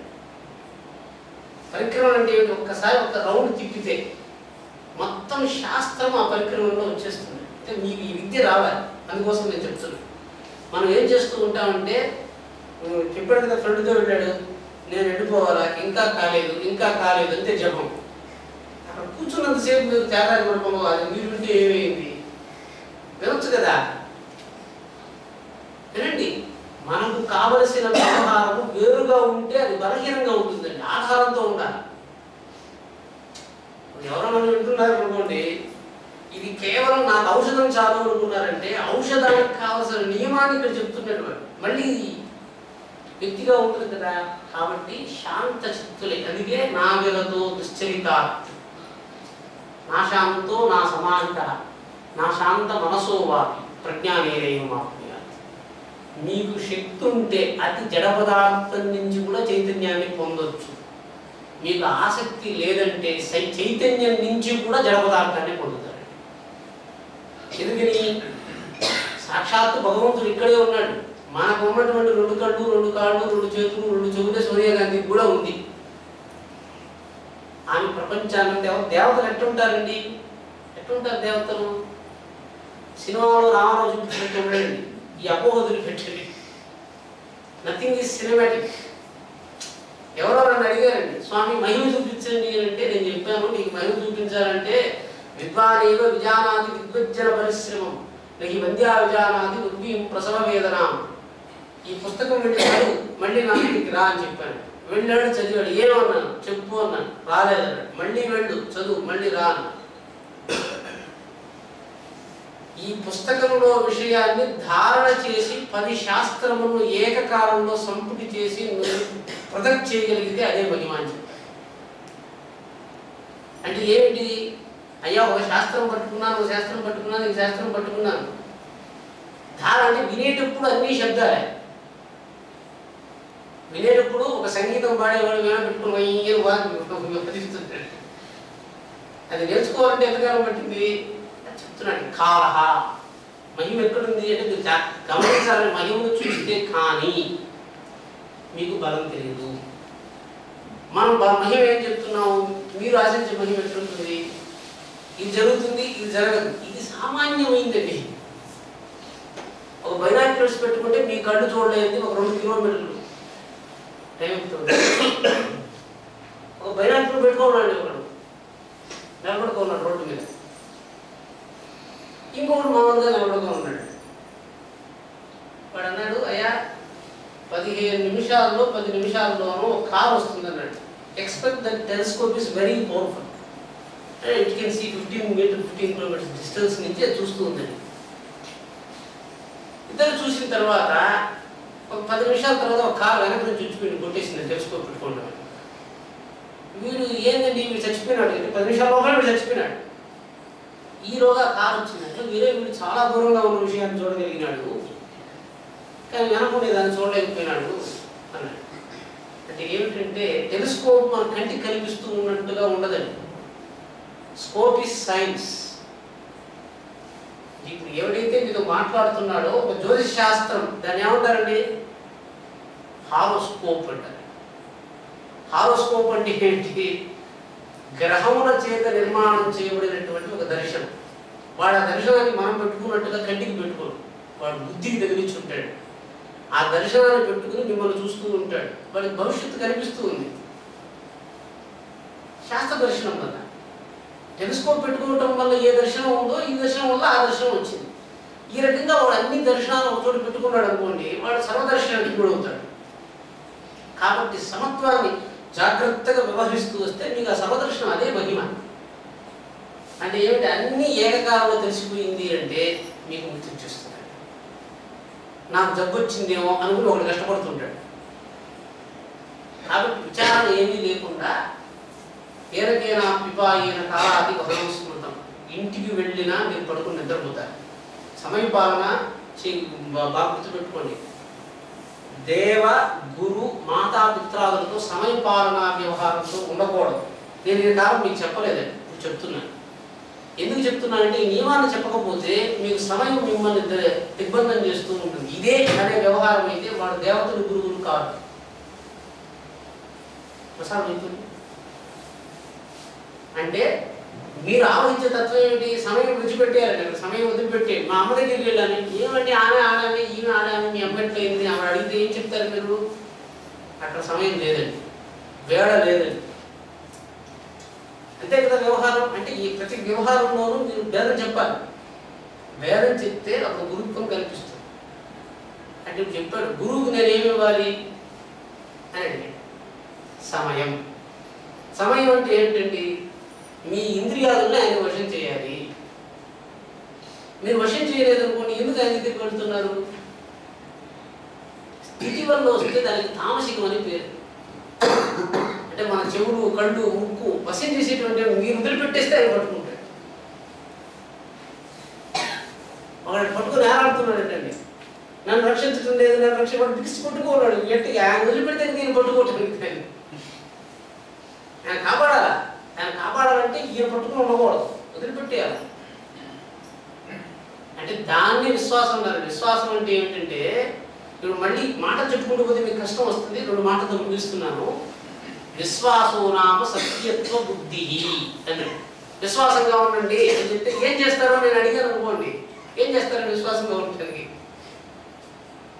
విశ్వాసం మీకు శక్తి కాదండి, దట్స్ విద్య. బాగా గుర్తుపెట్టుకోండి. లెక్కలు రావు అని చెప్తే వచ్చేదానికి ఏదో ఉంది కదా. నాకు లెక్కలు రావండి అని చెప్పేస్తే వదిలే, మీకు జీవితకాలంలో లెక్కలు రాదు ఇంకా కాదా. నాకు విశ్వాసం కలగటం లేదండి, ఏం చేసేదండి అంటే ఏదో అశక్తం ఆకాశం నుంచి ఊడిపడుతున్నట్టుగా చెప్పకండి. విశ్వాసము బ్రహ్మ విద్య, అది విద్య అండి, అది మీరు సంపాదించాలి. ఎట్లా వస్తుందండి విశ్వాసం? దాన్ని చెప్తానండి, మీకు అర్థమైందండి. ఒక పర్యాయం ఒక తలుపు తెచ్చిపెట్టాడు. ఎందుకు తలుపు తెచ్చి పెట్టుకుంటానండి నేను? ఇంటికి ఎందుకు తలుపు పెడతాను? దొంగలు పడకూడదు. లేకపోతే తలుపు పెట్టకపోతే నాకు నిద్ర పట్టడం లేదు, ఇది కష్టం. సరే, నిద్ర పట్టిన నేను అడిగాడు, ఈ తలుపు పెట్టారండి, నేను నిద్రపోవచ్చు అని ఎట్లా అనుకునేది అని అడిగాడు. అప్పుడు ఇంజనీర్ చెప్పాడు, అయ్యా ఈ తలుపు ఒక 40 కేజీలు గడ్డపాలను తీసుకుని మీ వంటి బలవంతుడు 300 పర్యాలు కొడితే కూడా విరగదండి అని చెప్పాడు. అదండి దానికి ఒక లెక్క. తలుపుని పెట్టాడు, ఒక గడ్డపాలు తీసుకున్నాడు, గడ్డపాలతో తలుపుని దబ్బు దబ్బు దబ్బు 300 సార్లు కొట్టాడు, 301 బిగిపోయింది. ఇప్పుడు ఆయన ఏం సాధించినాడు అని అడిగాడు. మీరు తలుపు పెట్టుకున్న తర్వాత తలుపు మీరు మేలుకున్నప్పుడు మీరేం చేయగలరు అంటే, ఆ తలుపు పగలగొట్టి 300 పర్యాయాలు గడ్డపాలతో కొట్టి లోపల వచ్చిన వాడిని మీరు ఏమీ చేయలేరు, గుర్తుపెట్టుకో. ఏమన్నా చేయగలరా? ఏమన్నా చేయగలిగితే వాడు తలుపు మొదటి శబ్దంకే మీరు లేస్తారు. మీరు లేచిందంటే మీ బలం గొప్పది. ఆయుధం నన్ను రక్షిస్తుంది అనుకునేది విశ్వాసం కాదండి. మీకు మెజర్మెంట్ ఉండాలండి. నా బలం ఎంత? లోపల నేనున్నాను, ఎక్కడ? ఈ శరీరంలో. ఇది ఎంత బలమైంది అంటే దాన్ని దాటి వచ్చిందంటే నేను దాన్ని చంపేస్తాను. అప్పుడు మీరు తలుపు పెట్టుకోవాలండి. తలుపు కన్నా నేను బలమైన వాడిని అనుకుని మీరు లోపల ఉన్నారా? తలుపే నన్ను రక్షిస్తుంది అనుకుని మీరు లోపల ఉన్నారా? చెప్పండి. అప్పుడు తలుపు గురించి మీకు జ్ఞానం వస్తుంది. తలుపు కన్నా మీరు బలమైన వాళ్ళు అయితేనే మీకు విశ్వాసం కలుగుతుంది. తలుపు మీకన్నా బలమైంది అని అనుకుంటే దానికి విశ్వాసం అనే పేరు కాదు, దానికి మూఢత్వం అని పేరు. దాన్ని మూఢత్వం. విశ్వాసం అంటున్నారు కదా, దానికి మూర్ఖత అని పేరు. ఎందుకని? మీకన్నా తలుపు బలమైంది అయితే అది బలగొట్టు వస్తే మీరు ఇంట్లో ఉంటే వేస్టింగ్, మీరు వెళ్ళిపోయి ఉదయమే కొనుక్కొని వెళ్ళిపోతాడు వాడు కదా. కాబట్టి విశ్వాసము ఎట్లా నిర్మాణం చేయాలి? విశ్వాసాన్ని నిర్మాణం చేయాలి. ఎట్లా నిర్మాణం చేస్తారు? మీరు బలంగా తయారు కావాలి, కానీ మీరు పెట్టుకునే తలుపుని బలంగా పెట్టుకోవటం ఉంటుంది. మీరు బలంగా తయారు కావాలంటే ఏమిటి? స్వాత్మానం ప్రకాశయిత్, ఆత్మశక్తిని మీరు ప్రకాశం చేసుకోవాలి. నాకు ఉంది, నేను వస్తే 10, ఇప్పుడు తలుపు కడిగినారు కదా, నేను 10 మందిని కొట్టగలను అని మీకు తెలియలేదంటే మీకు మీ మీద విశ్వాసం లేదండి. మీరు నిద్రపోలేరు, అందులో నిద్రపోలేకపోతున్నారు. మీ మీద మీకు విశ్వాసం ఎప్పుడు కలుగుతుంది? తలుపు చేసే పనిని మీరు ఎంతవరకు చేయగలరో మీకు తెలియాలి. అంటే ఏమిటి? ఇప్పుడు మీరు యోచించండి. ఇప్పుడు నేను చెప్పినంతా విన్నారు కదా, మీరు ఒక శాస్త్రం మీద ఒక పట్టు సంపాదించి నేను ఇంతసేపు ధారాపాతంగా వేదాంతం మీద గంటసేపు మాట్లాడగలను అని చెప్పారు అనుకోండి, అప్పుడు ఇది నాకైనా బలమైంది అని మీకు తెలుస్తూ ఉంటుంది. తలుపు బలం అర్థమైతే, ఓహో తలుపు ఇంత బలంగా ఉంది, నేను దీనికన్నా బలహీనంగా ఉన్నాను, నేను గట్టిగా ఉండాలంటే నేను ఏం చేయాలి? అంతకు చేమ కలిసి మనల్ని విలవిల్లాడేట్టు చేస్తుంది. వశిష్ఠుడు యోగ వాసిష్ఠులో ఒకటే మాట చెప్పాడు, శరీర ప్రమాణానికి బలానికి సంబంధం లేదు. ఇంతే సర్పము మనుష్యుని ప్రాణం పోయే పర్యంతం కరిచేస్తుంది. దానికి విషం ఉంది అంటే శరీర ప్రమాణంతో కాదు, విషంతో ద్రవ్యాపహరణం చేసేస్తుంది. కాబట్టి అపోహ వదిలిపెట్టండి. అంతకదు కోతి చెట్టు మీద ఉంటుంది, అది దెబ్బలు భయపడింది అనుకోండి. ఎంత నీ కోతి బరువు ఎంత ఉంటుంది తెలుసా మీకు? మ్యాక్సిమం 300 గ్రాములు ఉంటుంది పిల్ల కోతి. 300 నుంచి 400 గ్రాములు బరువు ఉంటుందండి. అది భయపడిందంటే గడగడ ఉడికిపోతాడు. ఎందుకని? కోతికి ఒక కాన్ఫిడెన్స్ ఉందండి, నేను వీటికి గట్టిగా కొరకగలను. మీరెందుకు కొరకలేరండి కోతిని? అంటే మీకు కొరకటం పట్ల జ్ఞానం లేదు. నేను కొరకను నిర్ణయం చేసుకున్నాను ముందరే. మీరు కోతి మిమ్మల్ని కొరుకుతుంది. నేను కోతిని కొరకను మీరు అనుకున్నారు కదా, అట్లీస్ట్ కోతిని విసిరేస్తాను అనే జ్ఞానం కూడా మీకు లేదు. అంత అల్ప ప్రాణి, విషయం ఏం లేదు. మనం గరిస్తే దానికి విషయమే. కానీ అజ్ఞానం ఎక్కడుంది? అంత చిన్న పిల్ల కోతిని మనం ఎదుర్కోవటానికి మనకు అభ్యాసం లేదు. అంటే విశ్వాసము అభ్యాసం చేత పురుషానుద్య బలం చేత కలుగుతూ ఉంటుంది. కోతినే మీరు ఎదుర్కోలేరు అభ్యాసం లేకపోతే కదా. కోతిని ఎదుర్కోవాలంటే ఏం చేయాలండి? ఇప్పుడు మీరు కోతిని కొట్టాలండి. ఇప్పుడు నేను చెప్పేశాను, నేను కూడా మీకు చెప్తున్నాను.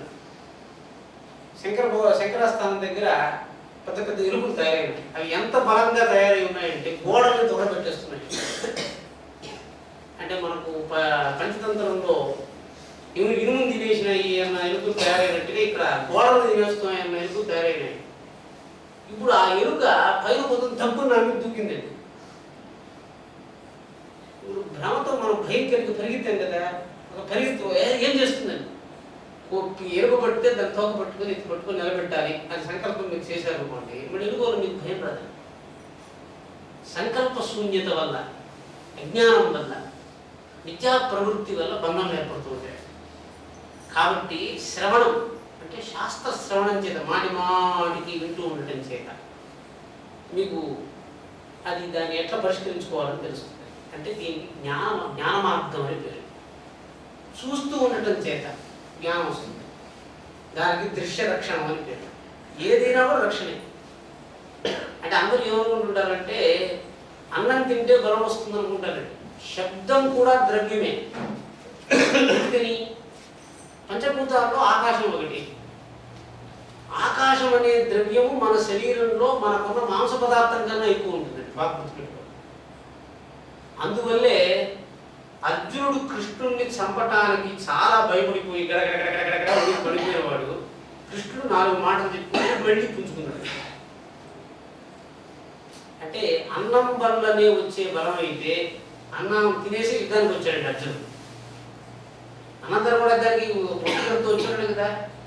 అంటే యుద్ధకాలం ఎన్ని గంటలకు పెట్టారో మనకు తెలియదు. తృప్తిగా కడుపు నిండా భోజనం చేసి బలంగా యుద్ధానికి వచ్చి ఉంటాడు.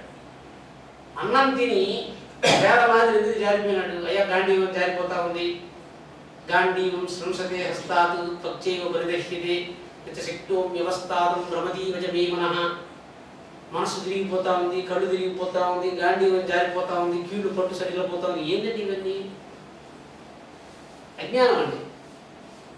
అంటే అన్నం తిన్నా కూడా జ్ఞానం లేని వాడికి బలం ఉండదు, గుర్తుపెట్టుకోండి.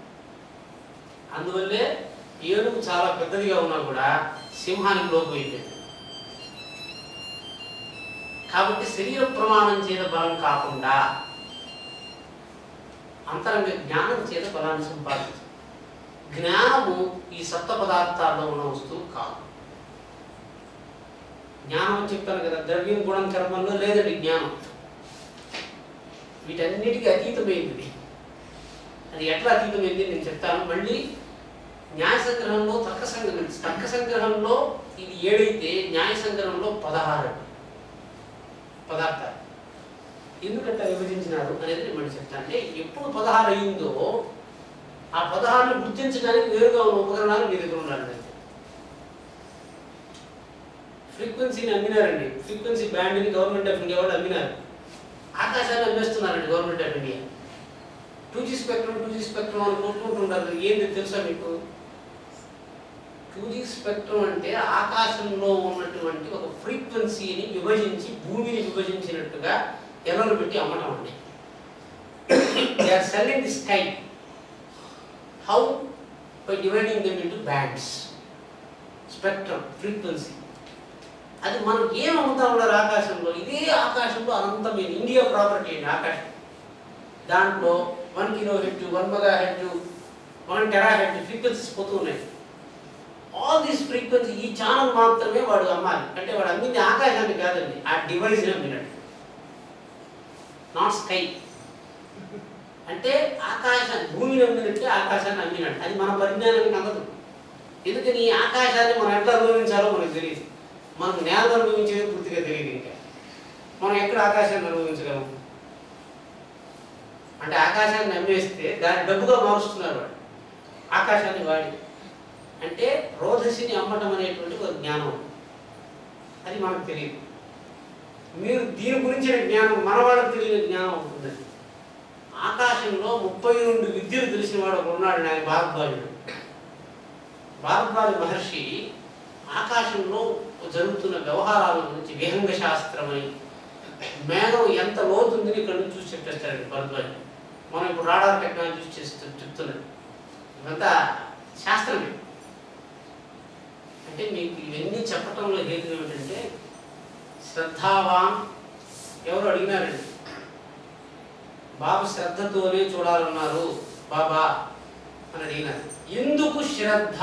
శ్రద్ధ లేకపోతే నేను చూడలేనా? అంటే శ్రద్ధ లేని వాడికి భగవంతుడు దొరకడా అని ఎప్పుడైనా మీరు అడిగినారా? మనం అడుగుతుంటే ఎప్పుడైనా ఎవరో నా దగ్గర, స్వామి మీతో డబ్బులు ఉండేవాడు ఒక రకంగా ఉన్నారు, డబ్బులు లేని వాడు ఒక రకంగా ఉన్నారు, మీరు భేదం చూపిస్తున్నారు, ఒక అడిగాడు నేను వచ్చి నేను. అంటే అతను ధైర్యం అడిగాడు కదా. అంటే సంపద కలిగిన వాడిని ఒక రకంగా, సంపద లేని వాడిని ఒక రకంగా నేను చికిత్సిస్తున్నాను నాకు చెప్పాడు. I'm happy. బాబా శ్రద్ధ ఉంటేనే, అంటే శ్రద్ధ డబ్బు అనుకోండి. ఇప్పుడు శ్రద్ధ ఉంటేనే ఎందుకు నాకు శ్రద్ధ రావటం లేదు, నేను ఇంకెవరు అయిపోయినానని మీరు ఎందుకు అడగలేదు? అడగాలి, వాస్తవంగా అడగాలి కదా. మీకు శ్రద్ధ వచ్చిందా? ఎన్ని రోజులు పనిచేస్తే డబ్బున్న సంపాదించు శ్రద్ధ వస్తా ఉందో లేదో మనకి ఇంకా తెలియలేదు. భగవంతుడు చెప్పినాడంటే నాకు శ్రద్ధ ఎప్పుడు వస్తుంది మీరు అడగాలి కదా. అడగలేదు. ఎవరు శ్రద్ధ సంపాదించారు అని చెప్పాడు. అయ్యా ఒకటే మార్గం చెప్పాడు, శ్రద్ధావాన్ లభతే జ్ఞానం, జ్ఞానవాన్ మాం ప్రపద్యతే, వాసుదేవ సర్వం స మహాత్మా సుదుర్లభ. ఒక టార్గెట్ చెప్పాడండి ఆయన. నువ్వు మామూలుగా ఉండే సుఖం అయితే మామూలుగా ఇంట్లో కూర్చొని భోజనం చేయడానికి అయితే శ్రద్ధ కూడా అవసరం, తింటూ ఉండు, పడుకోండు, ప్రశాంతంగా ఉండు, నువ్వు అడగకుండానే నేను చూసుకుంటా. నువ్వు నా వలనే నేను పొందుతున్నంత సౌఖ్యాన్ని నువ్వు పొందాలనుకుంటే మాత్రం నువ్వు ముందర శ్రద్ధను సంపాదించాలన్నాయి. భగవంతుడికి ఎంత సౌఖ్యం ఉందండి, అనంతమైన సౌఖ్యం ఉందండి భగవంతుడికి. మీకు సామాన్యమైనటువంటి పశుపక్షాదుల వంటి జీవనం చేయాలంటే శ్రద్ధ అవసరమే లేదు. భగవంతుడిని ప్రార్థించవలసిన అవసరం లేదు. పశుపక్షాదుల వలె మీరు ప్రశాంతంగా జీవించవచ్చు, మీకు అడ్డం లేదు. శ్రద్ధ అనేటువంటి ఒక విద్యను మీరు నేర్చుకోవటం వల్ల ఒక కళ మీకు చేరుతుంది. ఆ కళ వల్ల శ్రద్ధ లేకపోతే నేను అడగలేదండి, నేను చెప్పేసరికి శ్రద్ధ శ్రద్ధ అని అంటున్నాం. ఎందుకంటే డబ్బులు లేకపోతే ఇది కుదరదు అంటే అంటే ఏమిటండి, డబ్బులు ఉండేవాడికైనా విద్య లేక డబ్బు లేకపోతే ఎట్లా మీరు అడగతారు కదా. ఇంతవరకు ఎప్పుడైనా మనము శ్రద్ధ లేకపోతే భగవంతుడిని ఎందుకు పొందలేమని అడిగినారా? Why it's only the media of realising the god. నేను మళ్ళీ చెప్తాను, వై ఓన్లీ శ్రద్ధ. శ్రద్ధ లేకపోతే భగవంతుని అంటే తెలుసుకోవాలి. వై భక్తి. శ్రద్ధ వల్ల జ్ఞానం వస్తుందండి, భక్తి వల్ల అండి మోక్షం వస్తుంది. నహి జ్ఞానేన సదృశం పవిత్రమిహ విద్యతే. అంటే ఇప్పుడు మీరు ఒకదాన్ని సంపాదించిన తర్వాత దానివల్ల ఏమొస్తుంది మీకు తెలియాలండి. డబ్బు వచ్చింది, బ్యాంకులో పెరుగు పుతా ఉంది, ధనం వల్ల ధనమే వచ్చింది, ధనం వల్ల ధనమే వచ్చింది. ఇంకేం వచ్చిందండి మీకు చెప్పండి? ధనం వల్ల ధనమే వచ్చింది మీకు. You do not know other conversion to the money. తెలుసా? తెలియదండి. ధనం వల్ల ధనమే వస్తుంది. ధనం వల్ల వచ్చేది ఏదో ఉందో అది మీకు ఒక స్థాయిలో ఆగిపోయింది. ఆ తర్వాత ధనంతో ఏమీ జరగదు. ఏం జరుగుతుందండి? ధనం వల్ల మీకు ఆరోగ్యం వస్తుందా? నా దగ్గర 1000 కోట్లు ఉంది అని ఒక సెంటెన్స్ బ్రెయిన్లో అప్డేట్ అవుతూ ఉంటుంది. ఒక ఫిగర్ కౌంటర్ అంటారు దాన్ని, కంప్యూటర్ పరిభాషలో అక్యుములేటింగ్ కౌంటర్ అంటారు. ఒక కౌంటర్ ఉంటుంది లోపల. మీకు ఇక్కడ డబ్బు పెరిగినప్పుడంతా బ్యాంకులో ఎంత ఉంది, నాకు ఇన్ని ఇళ్ళు ఉన్నాయి. You are not going to stay there, you are not going to enjoy that money. If you can enjoy earn it, okay. అట్లా కూడా ఇవన్నీ నాకు ఉంది అని అనుకోవడం వల్ల వచ్చి సంపాదించండి. నెంబర్ వల్ల వచ్చే ఆనందం ఏంటిది, ఆ తర్వాత వచ్చే ఆనందం ఎట్లా అనేది మళ్ళీ వేదం చెప్పి ఆనందాన్ని పెంచుతున్నారండి అంతే. ఇప్పుడు నాకేమీ లేదండి, ఎవరో స్వామి మీరు ముఖ్యమంత్రిగా ఉండండి నాకు చెప్పినారు అనుకోండి, ఏం చేస్తానండి నేను? ఎన్ని వేల హెక్టార్లు ఉండండి మన భూమి, ఇంత భూమిని నేను ఏకారంగా దున్నగలనా? ముఖ్యమంత్రి గారు నేను ముఖ్యమంత్రి కాబోతున్నాను అన్నప్పుడు ఆయన నేను 4 మాటలు చెప్పాను. ఏం చెప్పాను? మీరు ముఖ్యమంత్రి అవుతున్నారండి, రాష్ట్రంలో ఎన్ని నామినేటెడ్ పదవులు ఉన్నాయి అని అడిగానండి. ఎన్ని నామినేటెడ్ పదవులు ఉన్నాయి అని అడిగానండి. అంటే ఇది సంఖ్య చెప్పారు. ఇంతమంది మనుషులు మీకు ఉన్నారని అడిగాను. లేదంటే మీకు కెనాట్ ఎంజాయ్ ఎంజాయ్ కాదా? మీరు కారు కొనుక్కున్నారండి, కృష్ణయ్య గారు వాళ్ళు అందరూ ఉన్నారు కాబట్టి ఆటోమేటాన్ అనే ఒక మిషన్ ఉందండి. ఆటోమేటాన్ అనే ఇంజనీరింగ్ సైన్సెస్లో ఒక మెషిన్ గురించి చదువుతారు. How many number of controls must be created in a machine.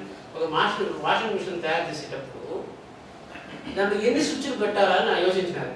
Washing machine ఒక 4 స్విచ్లు పెట్టినారు అనుకోండి, do you think that's a good machine? No. అతి తక్కువ కంట్రోల్స్తో ఎక్కువ పని సాధించాలి. అంటే ఏమిటి? భగవంతుడు ఇచ్చిన భోగాన్నంతా అనుభవించడానికి మీ దగ్గర ఎన్ని కంట్రోల్స్ ఉన్నాయి? యూ హ్యావ్ ఓన్లీ జస్ట్ చూడగలరు, వినగలరు, తినగలరు, పడుకోగలరు, అయిపోయింది. Your happiness ended. తర్వాత వీళ్ళు నా వాళ్ళు, వాడు నా కొడుకు, వీళ్ళు నా కూతురు, వాడు ఉండేవాడు మా మామ, వీళ్ళందరూ నా వాళ్లే అంతే. మమత్వ మమకార.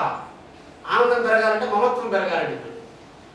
అయ్యా ఎగ్జిక్యూటివ్ ఆఫీసర్ మా మామ, ఈయన మా అత్త కొడుకు, వీళ్ళు వాడు, అందరూ మా అమ్మ అని చెప్పుకోవడం కోసం ఒక రిలేషన్ పెట్టుకుంటూ వెళ్ళారు. సంబంధాలు అయిపోయినాయి. ఎంతమంది వచ్చి ఉంటారండి? అన్ని సంబంధాలు పెడితే ఇప్పుడు ఒక మనుష్యుడికి, అంటే మీరు ఎంత అన్కౌంటెడ్గా ఉన్నారో చెప్పడం కోసం చెప్తున్నాను. నేనున్నాను, ఎక్స్క్లూడింగ్ బ్రదర్స్ యొక్క నెంబర్ పక్కన పెట్టేది. ఒక మనుష్యుడికి ఎన్ని సంబంధాలు ఉన్నాయండి? తల్లిదండ్రులు వచ్చింది, ఇదివరకు ఒకసారి నన్ను లెక్క కట్టారా? తమ్ముడు వచ్చారు, చెల్లెలు వచ్చారు, అక్క వచ్చింది, ఇవన్నీ రిలేషన్స్ పెట్టాడు. మామగారు వచ్చారు, అత్తగారు వచ్చారు, షడ్డగుడు వచ్చాడు. ఈ విధంగా లెక్కలు రాసుకోండి. మ్యాథమెటిక్స్ చదివేటప్పుడంతా మీరు ఈ యొక్క ఫంక్షన్స్ ఉంటాయని చదువుతున్నారు కదా, హ్యావ్ కౌంటెడ్. నేను లోకంలో ఉన్నానంటే నాకు ఇన్ని బాంధవ్యాలు ఉన్నాయి. మనం లెక్క కట్టగలిగిందే కదా. ఎందుకు లెక్క కట్టలేదు? You are not interested in it. మీరు లెక్క కట్టి నేను రేపు చెప్తాను. It's a more overlapping problem then Hamilton bridge set. You cannot do it. ఈ ప్రాబ్లం సాల్వ్ అయితే అదే కదా బంధన. ఇదే బంధన. అమ్మ వాళ్ళ కష్టం వచ్చింది, భార్య వాళ్ళ కష్టం వచ్చింది, భార్య చెల్లెల వాళ్ళ కష్టం వచ్చింది, భార్య వాళ్ళ అమ్మ వాళ్ళ కష్టం వచ్చింది. ఇవన్నీ కష్టాలు నెత్తి మీద గుంపుగా పడిపోతాయి. బంధనాన్ని మీరు విభజించాలి. అప్పుడు బంధన చూస్తే సమజ్ఞానం వస్తుంది. అది బంధన. మీకు వద్దన్నవి ఎన్ని ఉన్నాయి, కావాల్సినవి ఎన్ని ఉన్నాయి అంటే ఇప్పుడు లోకంలో ఈ బంధంలో కుక్కలకి గాడిదలకి లేవు, మనకే ఉంది. వాడి కేవలం ప్రపంచమంతా స్త్రీ పురుష రూపంగా గోచరిస్తున్నాను, ఇంకేది గోచరించదు. మనం గోచరించేటప్పటికి ఈ మా అమ్మ అండి, ఈయన మా నాయన అండి, ఇది మనం కల్పించుకున్న బంధం. అందులో శంకరాచార్య మాతా నాస్తి పితా నాస్తి నాస్తి బంధు సహోదరాః అర్థం నాస్తి గృహం నాస్తి తస్మాత్ జాగ్రత్త ఇది చెప్పారంటే దాన్ని వదిలేమని కాదండి. దాన్ని పట్టుకోండి. ఎంతవరకు ఎంజాయ్ చేయగలరో అంతవరకు దాన్ని పట్టుకోవాలండి.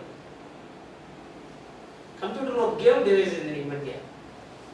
ఒకసారి పురుగు ఒక దారాన్ని పట్టుకుని పైకి వస్తూ ఉంటుందండి, కాలం. మీరు ఆ సారి పురుగు మీ దగ్గరికి వచ్చే దాన్ని పట్టుకోవడం మీకు ఆనందం ఉంటుంది. దాన్ని అట్లే పట్టుకోవాలండి. సారి పురుగు పైకి వచ్చింది అంటే ఈ శరీరాన్ని తినేస్తుందండి. Hold everything with knowledge. ఇది నన్ను వచ్చి నాశనం చేసేస్తుంది అని జ్ఞానంతో నేను ఒకరోజు వదిలిపెట్టేయాలి, అది వచ్చి నన్ను నాశనం చేసే పర్యంత మాత్రం పట్టుకోకూడదు. అంటే ఈ లోకంలో అన్ని సుఖాలను ఎట్లా పట్టుకోగలిగినటువంటి వాడు రాజర్షులుగా తయారు. జనకుడు చక్రవర్తి బ్రహ్మజ్ఞాని. అష్టావక్రుడు జనకుడి దగ్గరికి వెళ్ళి ఏమండి రాజుగా ఉన్నాడు, ఈయన నాకు జ్ఞానాన్ని బోధించేది అనుకుంటాడు. అంటే ఆయన రాజ్యంలో ఉంటూ రాచరికం చేస్తూ వశిష్ఠుడు ఎంత ముక్తుడుగా ఉన్నాడో ఆయన కూడా అంత ముక్తుడుగా ఉన్నాడు. అంటే he knows how to escape from that. కష్టం ఆయన పెట్టదండి, మనల్ని పెడుతూ ఉంటే. కాబట్టి మనం కూడా అటువంటి యుక్తుల్ని సంపాదించి లోకంలో ఉన్న కష్టం హృదయానికి చేరకుండా ఎట్లా సుఖంగా ఉండాలి అనే విద్యను బ్రహ్మ విద్యతో తెలుసుకోవాలి. అంతేగాని భగవంతుని ప్రార్థించడం అంటే మూర్ఖంగా వస్త్రధారణ చేయడం కాదు. అది ఒక స్థాయిలో పనికొస్తుంది. ఆ తర్వాత వేరే వ్యవహారం. ఇక్కడ ఆపుతాను. కాబట్టి స్వస్తి విషయం ఏమీ లేదండి. ముక్తికి మీరు వ్యవహారం చేయాలంటే ఒక దశలో ఆగిపోకూడదు. కేవలం 4 గణిత సూత్రాలు నేర్చుకుంటే గణితంలో ఒక స్థాయికి మళ్ళీ ఇంకొంచెం గణితం ఎట్లా ప్రసరిస్తూ ఉందో లోకంలో అన్ని శాస్త్రాలు ఆ విధంగా ప్రసరిస్తుంటాయి. అన్ని శాస్త్రాలు ఎక్కడ ఆగిపోతాయో అక్కడ ఆనంద శాస్త్రం ఉత్పత్తి అవుతుంది. ఆ ఆనంద శాస్త్రం మీరు తెలుసుకోవటం వల్ల ఈ ఆనంద శాస్త్రం అనేది లోకం కోసం కాదు. అంటే ఎందుకు లోకం కోసం కాదు అని చెప్తున్నానంటే, నేను ధనవంతుణ్ణి అనే మాట మీరు వాడారనుకోండి, ఇట్ ఈస్ వరండి. ఇప్పుడు ఒకడు నేను ధనవంతుణ్ణి అని అనుకోవటం కోసము వాడు ఒకరు చేస్తాడు, లోకంలో నన్ను ధనవంతుడు అనుకోవటం కోసం ఇంకోటి చేస్తాడు. ఒక మెజిషియన్ డైరెక్ట్గా ఆనంద్ జాదుగర్ ఎవరో ఒక ఆయన వస్తే మీ ఇద్దరం ఒక 2 నిమిషాలలో మాట్లాడాం. ఆయన ఏమన్నాడంటే, ఇవంతా నేను చేస్తున్నానండి, కాషాయ వస్త్రాలు వేసుకున్నానంటే నన్నే ప్రపంచం దేవుడు అనుకుంటారు అన్నాడు. కానీ ఒకటి మాత్రం నాకు తెలుసండి, నేను కేవలం ఐంద్రజాలకుని. అంటే ఏమిటి, లోకం దృష్టిలో ఇవన్నీ చేస్తున్నాడు కదా, కాబట్టి ఆ భగవంతుడు నేను బ్రహ్మలోకానికి కలగచ్చు. కానీ నేను భగవంతుణ్ణి అనే తృప్తి నాకు కలగటం కోసమే ఇది నేను చేస్తున్నాను. కానీ నేను భగవంతుణ్ణి అని మిమ్మల్ని నమ్మించడానికి చేయటం లేదు. అంటే దానికి ఆధ్యాత్మిక విద్య అంటే. ఆధ్యాత్మిక విద్య అంటే ఏమిటి, ఇవన్నీ నన్ను నేను సంతృప్తి పరచుకోవడం కోసం చేసేదే కానీ మిమ్మల్ని సంతోషపెట్టడానికి మాత్రం కాదు నేను చేసుకునేది. బాగా అర్థం చేసుకోండి. మీరు కూడా వింటున్నారండి, నన్ను సంతోషపెట్టడానికి మీరు వినవలసిన పని లేదు. అంటే భగవద్గీతలో ఒక 2 మాట సందర్భం వచ్చింది కాబట్టి నేను చాలాసార్లు చెప్పాను.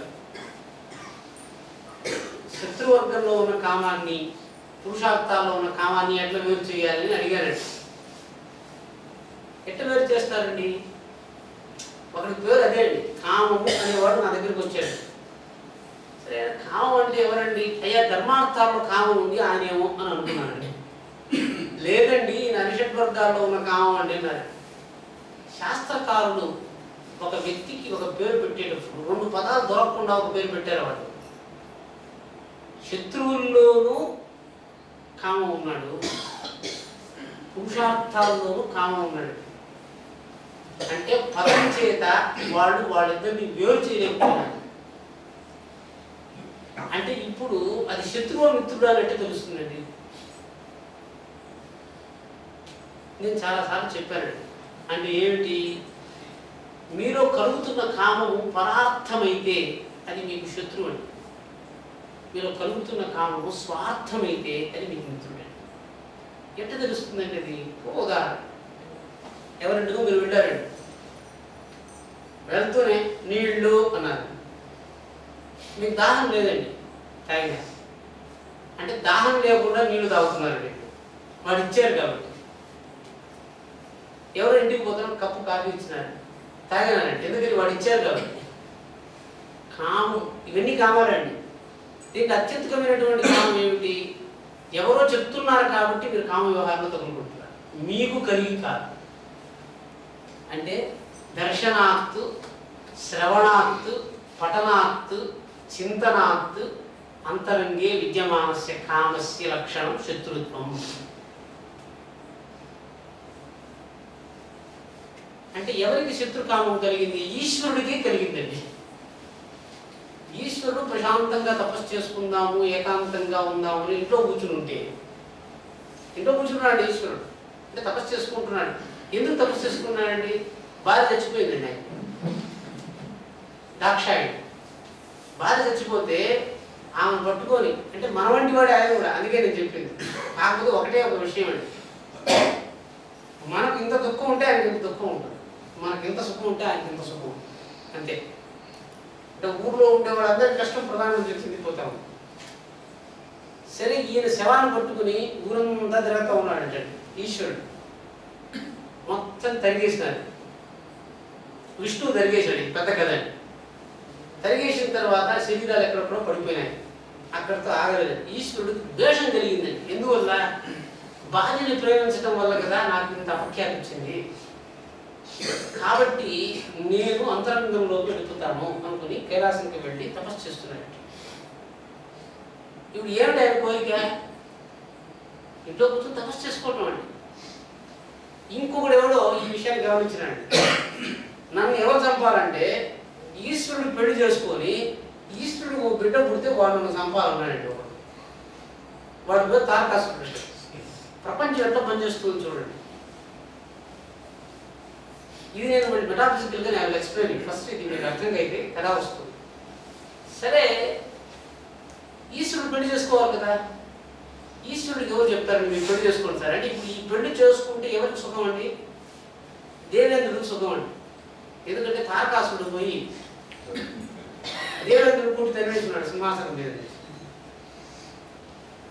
దేవేంద్రుడు వచ్చి ఈయన పెళ్లి చేయాలా, ఈశ్వరుడికి పెళ్లి చేయాలా అని అనుకున్నాడు. ఈశ్వరుడికి పెళ్లి చేయడం కోసము ఎవరిని సంప్రదించినాడు అంటే, ఇప్పుడు చూడండి, ఈశ్వరుడు నాకేమి కాదు అని అంతరంగంలో కూర్చుని ఉన్నాడండి. ప్రపంచంతో నాకు సంబంధం లేదని అంతరంగంలో కూర్చుని ఉంటే ఆయనలో కామాన్ని కలిగించడానికి ఉన్న ఉపాయం గతంలో చెప్తున్నారు. మన్మధుడు తన యొక్క పంచ కామబాణాలను తీసుకున్నాడు. అంటే ఏమిటి? అరవిందము, అశోకము, చూతము, నవమల్లికము, పంచోత్పలం అనేటువంటి 5 బాణాలు. ఒక్కొక్క బాణానికి ఒక్కొక్క శక్తి ఉంటుంది. ఆ సందర్భం వచ్చినప్పుడు నేను చెప్తాను. ఈ బాణాలన్నీ తీసుకువెళ్ళి ఈశ్వరుడు తపస్సు చేసుకుంటూ ఉంటే ఒక బాణంతో ఒక దెబ్బ కొట్టాడు. ఎన్ని బాణాలు పక్కన పెట్టండి. ఆఖరిలో ఒక బాణం పేరు ఏమిటండి? నవమల్లిక. అంటే ఏమిటండి? అప్పుడే విరగ కాచినటువంటి మల్లె పువ్వుల వాసనతో కూడుకున్న శాస్త్రం. ఆ వాసన కొడితే కామోద్రేకం కలుగుతుందండి మనుషులు. దాని లక్షణం. సరే, ఈశ్వరుడు మీద ప్రయోగిస్తే కామం కదా ఉత్పత్తి కావాలి ఈశ్వరుడికి.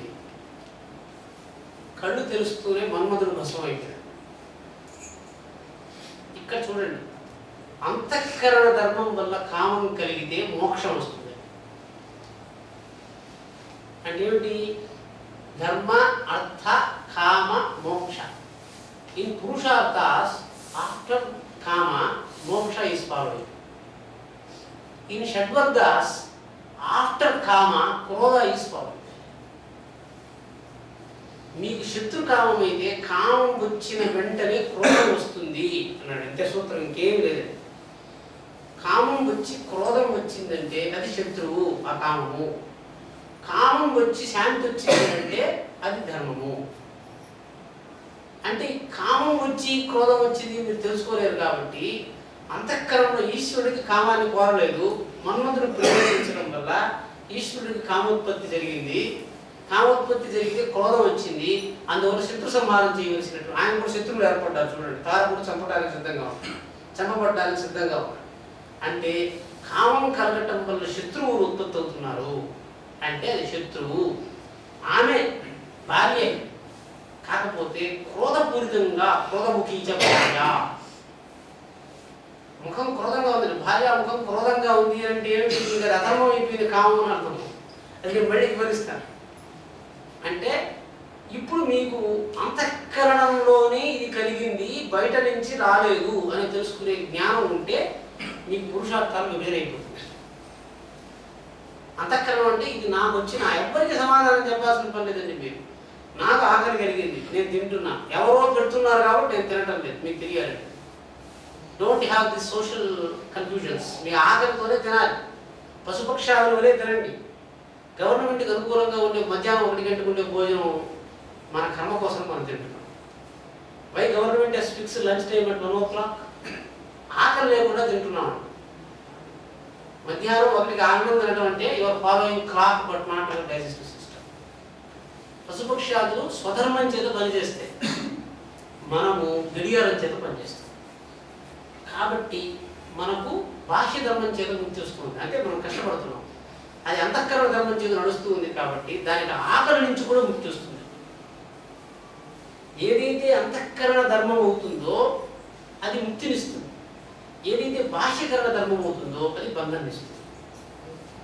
ఇవి రెండు గుర్తుపెట్టుకోండి. మరి మంత్రశాస్త్రంలో దీన్ని అన్వయించు.